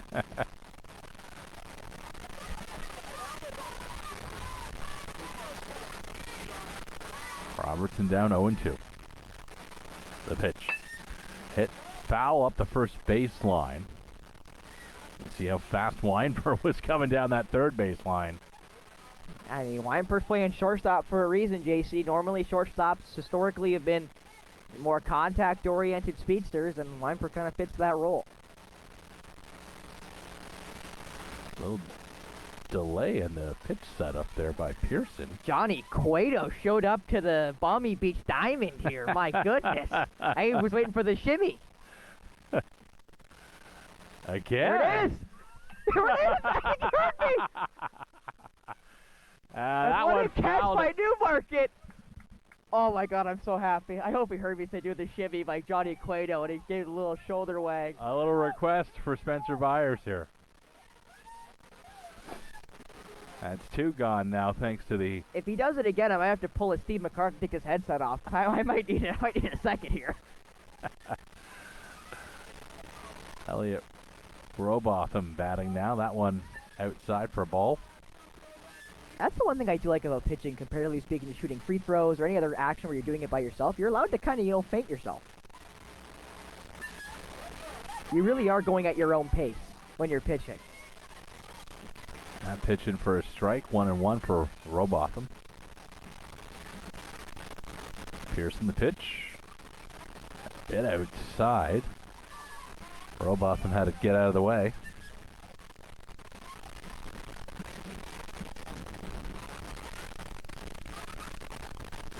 Two and one. And the dirt ball 3.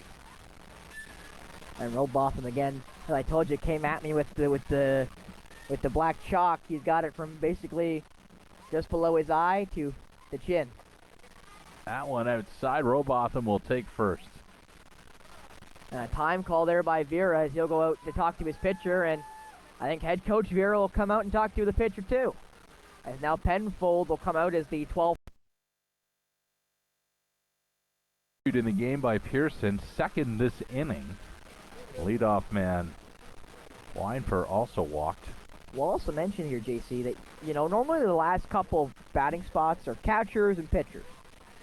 On Newmarket side, their pitcher, Gavin Pearson's hitting the 11 hole, their last hitter. Colin Penfold, who's playing catcher in this game, is hitting 12. So, again, as much as, the pitchers for Collingwood are usually hitting up in the lineup, a couple, I'll say, stereotypical position batting. Penfold took that one in the hip.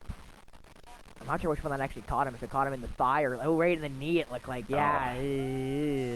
That one definitely, as soon as it makes contact, it stings for a second there, but He'll get down to first base. Yeah, and Pearson is out.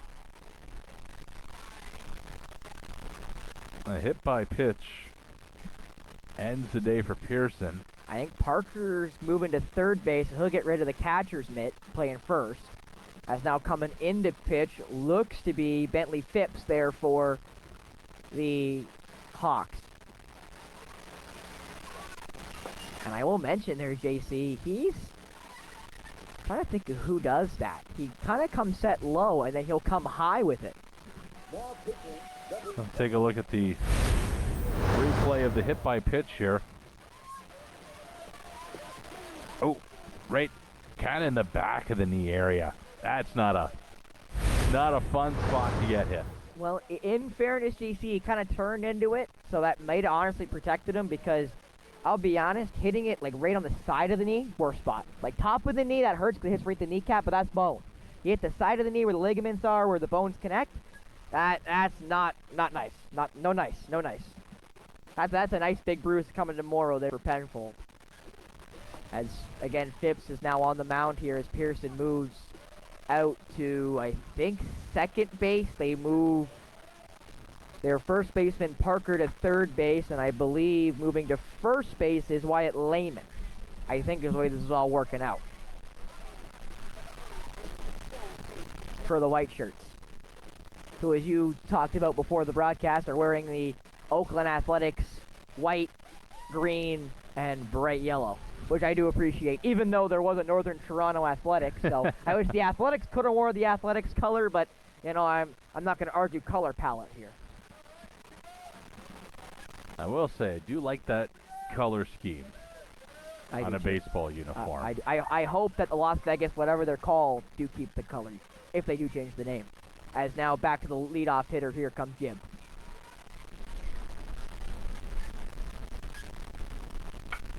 Jim starts with a hit right up the second base, up to the shortstop. And that gets the force at second, and that's the inning. That's it. It's the third time that Gibb has hit into an out in this game. And I think that's another goose egg, right? For Collingwood. Indeed it is. Which means going into the sixth, with an 8-3 score line. That's 5. So if it's a mercy here for the Hawks, they'll put themselves in line for the mercy at the 9 runs after 6. 9 runs after 6 is considered a mercy if that's the gap in the lead. So we'll see if Newmarket can get themselves there. And again, normally speaking, the games will be at an hour 45 time limit, but because these are finals day, we got to find a winner. There is no time limit. There will be extra innings if set is needed. But after the 7th inning, I believe it is 8 runs. Mercy after 7, I believe. As I quickly check my rule sheet. 9 runs after 6, and that's it. So 9 runs would be the difference. But in the 7th inning, it also become a 8-run max instead of a 4. Malachi Jukuma will be up first, as Boyd will stay back on the mound. So Jake Boyd's found some success, and they're going to keep him there, which makes sense. He's had 2 straight shutout innings since coming in. This game today, probably, had it been played at its original time, would likely be well over by now, but things were delayed here today at Balmy Beach, thanks to... And in Shallow Lake. And in Shallow Lake, thanks to overnight rain. Both semifinals delayed by almost 2 hours. The most important thing is we got the fields ready, we got the kids out, and they got to play. Almost good as new, you'd say, here with all the sawdust on the field while they raked it all together. And again, you saw the mud pile there earlier. I see a bunch of kids walking around now looking like they got attacked by Sandman from Spider-Man. So obviously they're having fun with the mud pile too.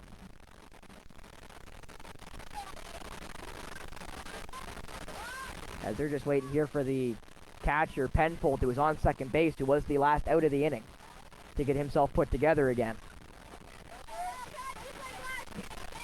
And it looks like we are just about ready to go here, as Boyd has thrown his last warm-up pitch.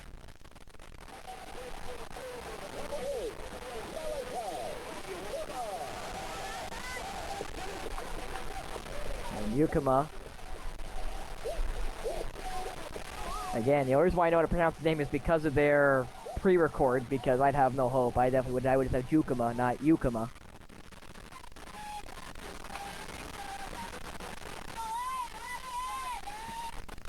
That ball escapes the second baseman, so Jib, the third baseman, now going to run over and pick it up.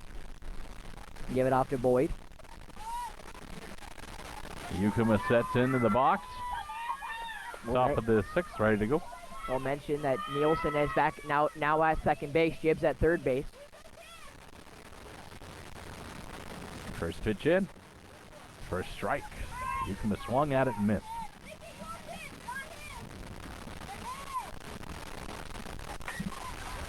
That one.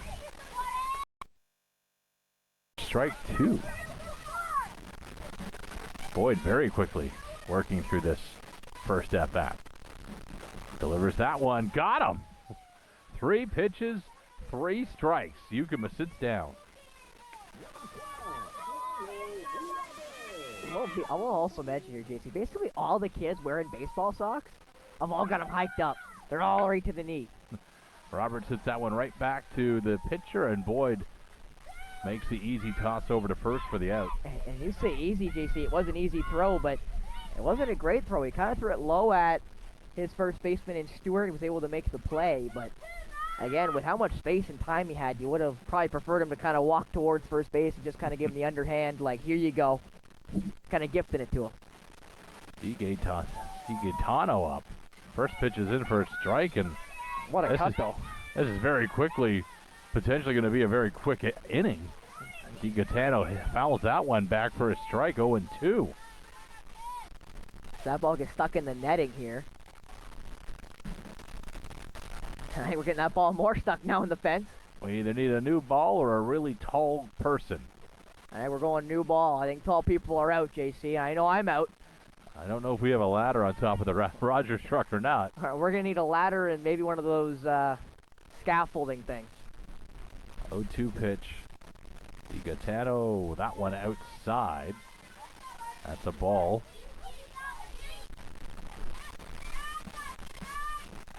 Boyd looking to make it a 3-up, 3-down inning. There's the pitch. Didn't quite get the zone. 2-2. Boyd again, very quickly delivers. That one will hit down the first baseline. It is just foul. I mean, just foul. That ball, I think, almost touched that white paint, which would have made it fair, but it just legged itself out. But what a hit that would have been, JC, if it does land fair. That would have been a big moment for DiGaetano. I'm not sure that he would be able to get 2 out of that based on where it was hit, but the kids disagree with you there, JC. you said I don't think he could have got 2. The kids instantly said he could have got 2. He could have got 2. He could have got 2.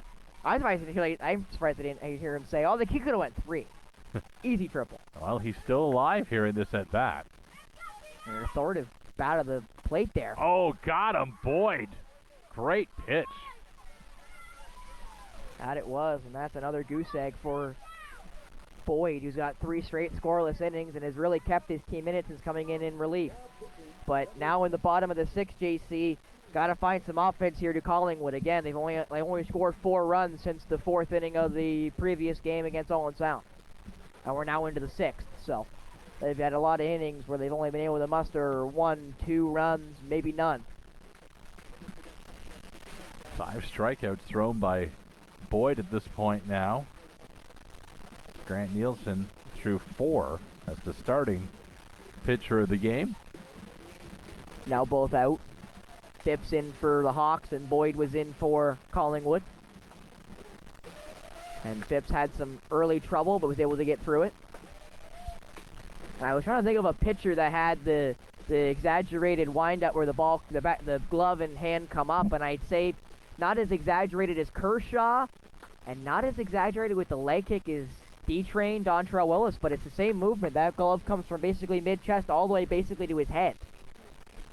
Yeah, he's got quite the interesting Yeah, it's a crank up, and I'm comparing it to a mixture of Don Troubles without the leg kick and Clayton Kershaw, who does the same thing when he brings that leg up to basically his chest. When he throws that nasty 12-6 curve that goes about 72 miles an hour, but I swear it moves about 18 inches downwards. At this age, when you see a pitch thrown, or you see a player and how they wear their socks, or how they tuck their shirts, and you almost wonder, did somebody teach you that? Did you do that on your own? Or are you mimicking one of your baseball heroes? And sometimes it's a mixture of all three. Sometimes it is.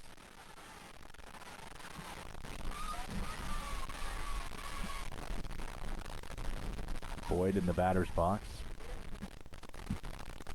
One pitch, that one on the outside. Boyd almost went after that one there, JC. I'm kind of surprised.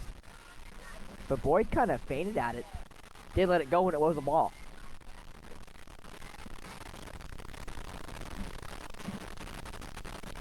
Quick pitch there, and well hit by Boyd into left center. That'll be caught. Well tracked down and brought in for the first out.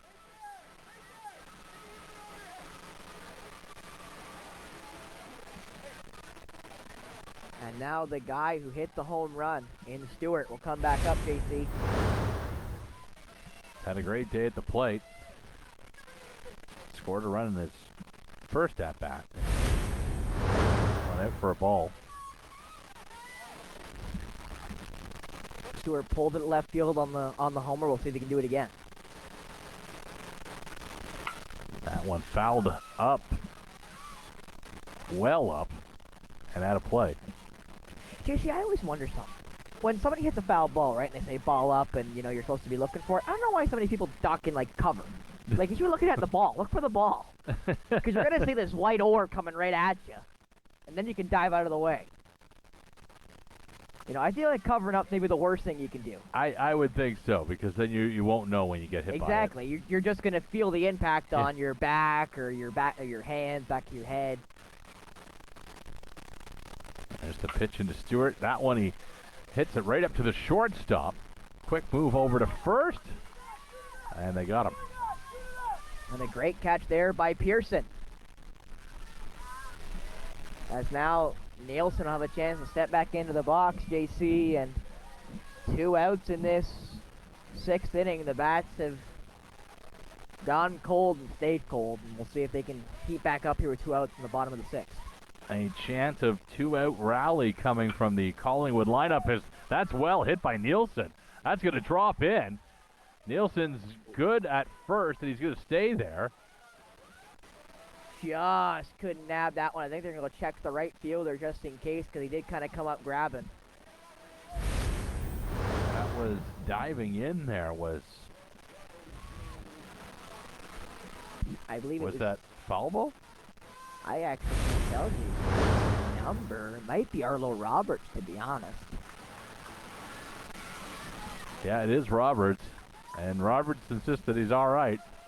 There's been some pretty spectacular catches from this Newmarket team all over the field. Just couldn't nab that one was Arlo. As now Scott will step back in for Collingwood.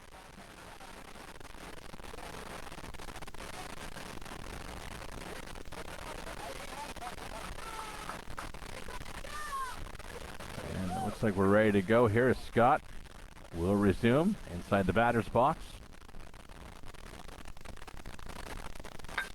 That one hit by Scott right down the first base line. In play. Quick throw to first. Did they get him? Yes, they did.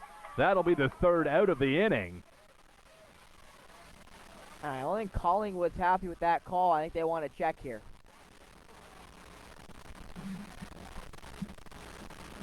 And you see Newmarket immediately. Manager wants to talk to them. They know what's at stake here. I think it's also the last inning, JC, so now it's an 8-run maximum. So instead of the 4 runs, it's now 8 runs. So, technically speaking, Collingwood has a chance. And again, they're down by 5. So, also technically speaking, this game, I would assume, if the game gets beyond the 8-run differential, then the game will be called because there'll be no way for Collingwood to come back. So there'll be no point in playing the bottom of the 7th inning.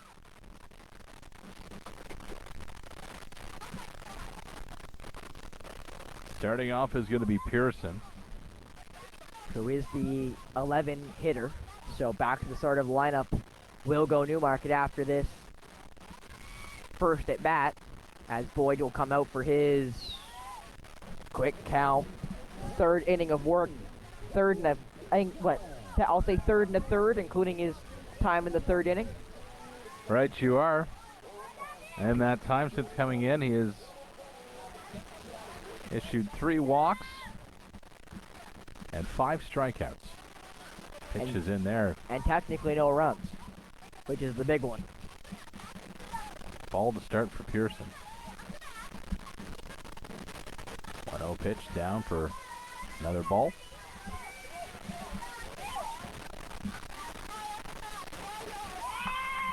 Boyd working quickly here.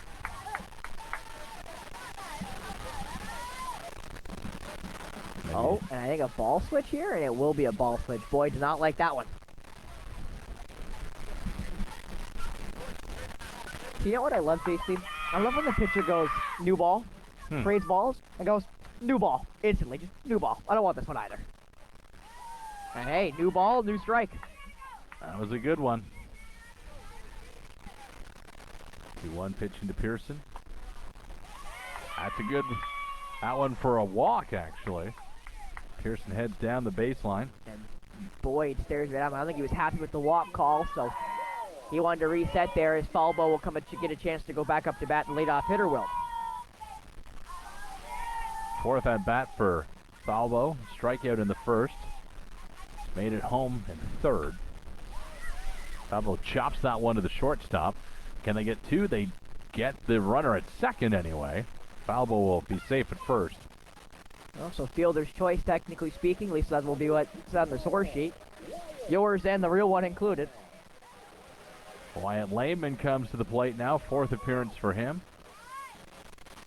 Struck out in the 3rd inning.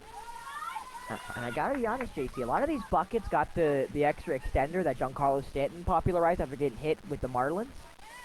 Lehman doesn't have it, and he's got the really over stance, just like Giancarlo.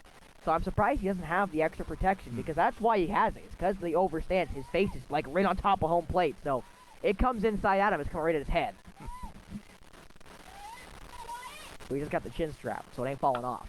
That one right back to the pitcher. Goes off the glove and chest of Boyd. And he get the runner at 2nd. So 2nd straight fielder's choice. And again, that one hit him right off the chest. He almost puffed out at it like a puffer fish. Kind of stuck the chest out at it. Lehman safely at 1st. Charles Malley at the plate now. And now Coach Stewart comes to talk to Boyd. And Boyd's having none of it, JC. He shook his head at him, no, I'm good, and walked right back to the rubber. Yeah. 2 down here. Top of the 7th.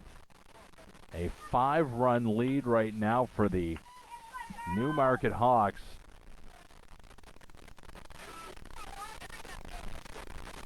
If they can get out of this top of the 7th, it'll all come down to one more at-bat for the Blue Jays, or for the Jays, I should say.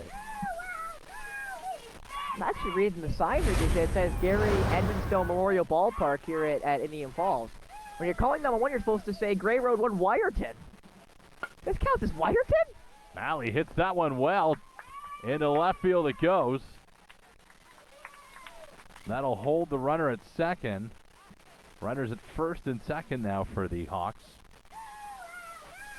I've been talking like I'm away from home. I'm still at home. If this is Wyerton, JC, I'm still at home. I haven't left the bed yet.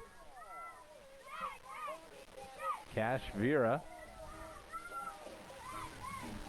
issued a walk in the 5th. Came around to score runs in the 2nd and 3rd. As he gets a chance to tie his shoe here before his 4th at bat. 2 runners on. And again, Vera has done a really good job here sparking offense for the Hawks. We'll see if he can spark some more here and maybe put this game out of reach. Vera sees strike 1. And you gotta like that call with the umpire. Normally when the catcher drops it, sometimes the umpires get fooled and call it a ball. Penfold drops it and the umpire said no, that's a strike. Pitch by Boyd off the helmet of Vera. He just jumps back up, so you know he's okay. We can see the eye contact here. He of anybody I've ever seen get hit in the head by a pitch. I've never seen them with a little bit of a glint in their eye and a smile. Well, he turned it. He did a little neck thing. He like, I'm good. Just a little crack in the neck. We can take a look at it on the replay here. He was completely fine. We want to stress that at home, yeah. He was. You see the initial whoa, and then the realization that he's okay. And you know what's also great, JC? He's got the Giancarlo pad. He's got the extra little bit there on the helmet. Vera down to first on the hit by pitch, loads the bases.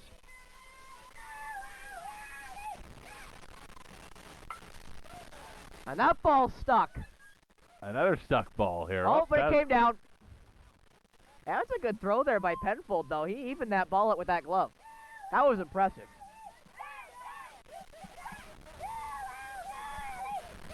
Bases loaded, 2 out.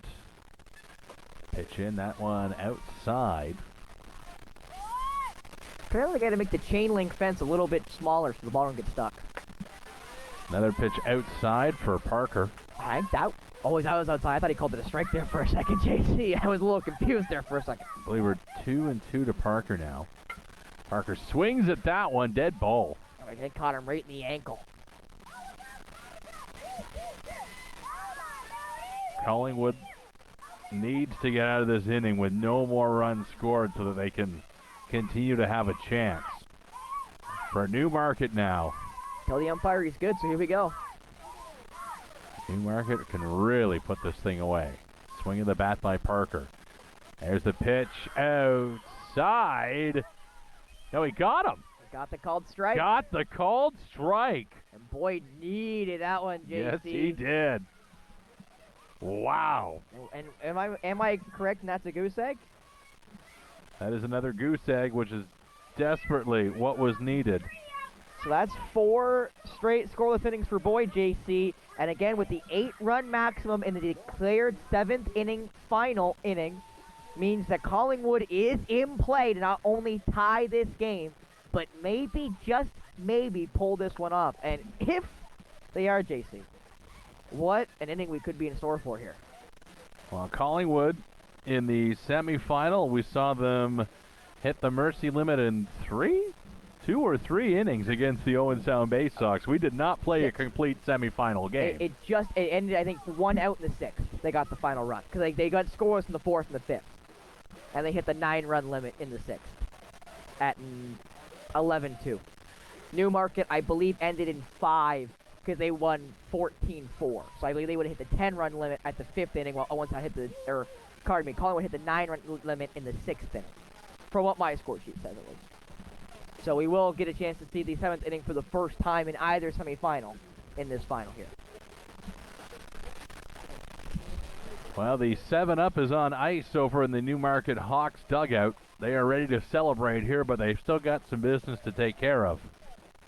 But they are against the bottom half of the order here, JC, and the 7-hitter and Crowder and so on and so forth. So Collingwood's going to need some big hits here. And actually, pardon me, I didn't see the 6-hole hitter there stepping up in Jackson McCrank. So Collingwood's going to need a lot of help. It's going to need a lot of offense and very quickly, JC. And it's against Phipps, the reliever, who has a chance to give his team the undefeated 6-0 championship. Well, we seem to be ready here. Maybe just one more form-up throw. Vera showing off the throw to second. Well played. Well tossed.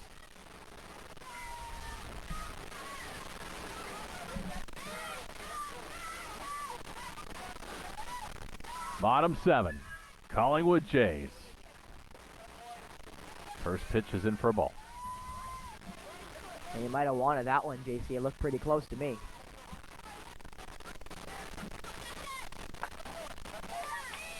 Another ball in for McCrank.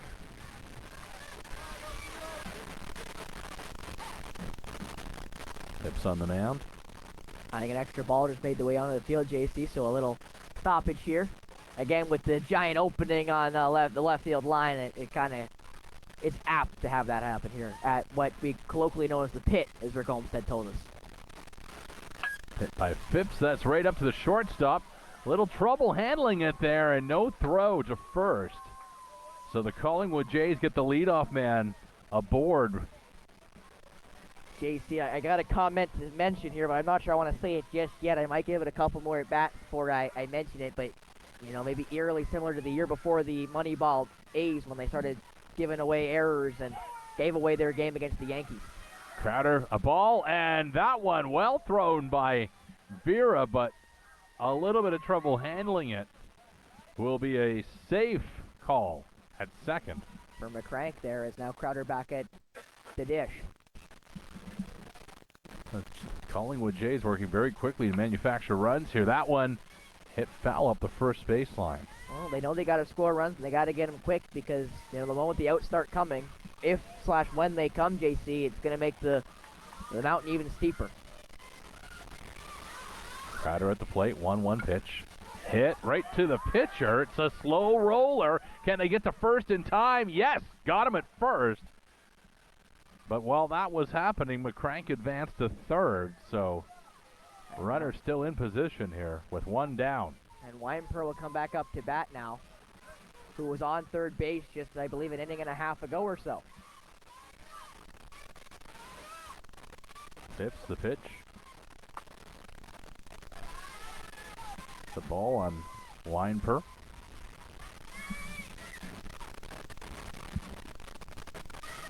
Phipps again. Tick back, 1-1.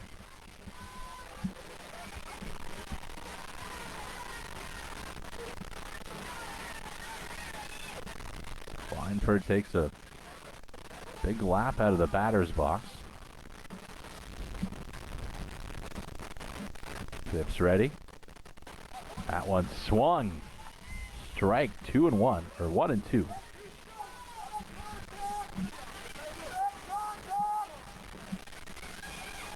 Working on a big out at the plate here. Phipps the pitch. Well hit down the left field line. And McCrank left third base, so he couldn't tag.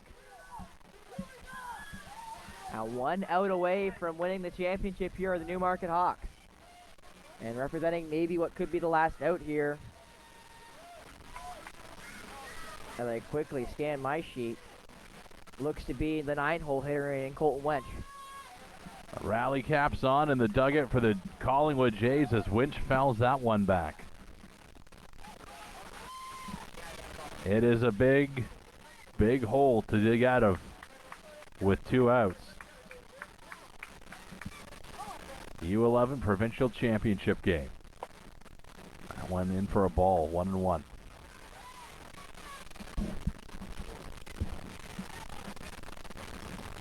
Phipps on the mound, 1-1 pitch. Hit up the middle to the shortstop. They'll go over to first. Will they get him? Yes, they will. And that is the ball game. The Newmarket Hawks, your U11 Battle of the Bay Provincial Champions. The undefeated undefeated tournament is complete for Newmarket. The Collingwood O has finally gone. And in a game, JC, where runs were kind of hard to come by throughout, Newmarket put together a great second and third inning, and that's propelled them here to a undefeated provincial championship. Some incredible performances on both sides of the field this afternoon. We also saw some incredible performances earlier in the semifinal today. You see Boyd, the pitcher, getting an extra few words of encouragement from the opposing coach because he was incredible those few innings he pitched here since coming into this game for Collingwood. Not only that, I think, obviously when you lose a game like this, you put so much effort, so much heart into it, sometimes kids can crack, obviously. I think that might have played a factor into that coach, having a little extra talking to his, I'll say I assume he was crying, but I assume a lot of right now the Collingwood players are rather upset, which when you lose a championship game, that's with territory. As a coach, I can say I've been on that side of it where you run through a tournament, it seems like it's easy, then you get to the final game and it's, ooh, what happened? We met our match. And yes, it still stings and it still hurts, but at the end of the day, You learn something from every game you play, every moment you're on the field, and you take those lessons and you take them back and you just get better from them. And that's what these Collingwood Jays will do. At such an age, a young age group, JC, I think the even most important thing about it is, again, we do the trophy ceremony and we get a chance to thank the silver medalist Collingwood and the gold medalist here Newmarket. You know, when you are, U11, 12, 13, we'll go 14 and up, when you lose a game like this in a championship final, it's the remember this feeling and let's try to never feel it again. Well, before we break, once again, congratulations to the champions here of the Battle of the Bay, the Newmarket Hawks. Congrats to the runner-up, the Collingwood Jays. A huge, massive thank you to the organizers of this weekend's tournament here in Owen Sound and to everybody this morning that stepped up from both sides, the Collingwood Jays and the Owen Sound Junior Bay Sox, to make sure that the field was playable here in Balmy Beach and also the field playable in Shallow Lake for the other semifinal. It was a tremendous tournament. We thank you at home so much for watching. We thank our volunteers, everybody that made this possible, our producer, Mark Perry. On behalf of Spencer Byers, my name is J.C. Coots. Thank you so much for watching Rogers TV, Grey County.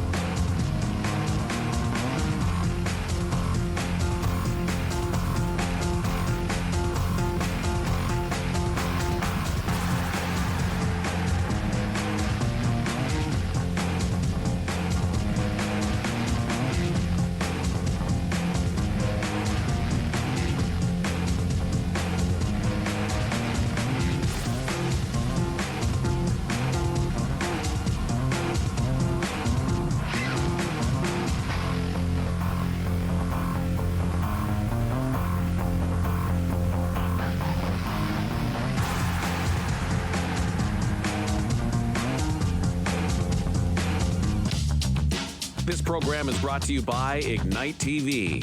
Now you're in command. Visit Rogers.com for more details.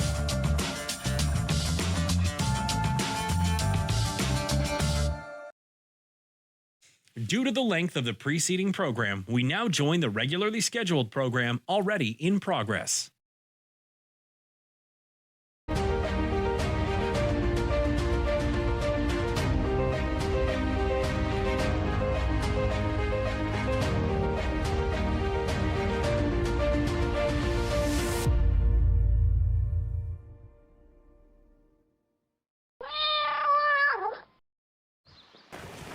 So Shannon and I are just getting ready to go on the South Old Woman's Trail, which is just across from the park. So we just walked from the gateway of the park, and now we're just heading towards that little hiker sign.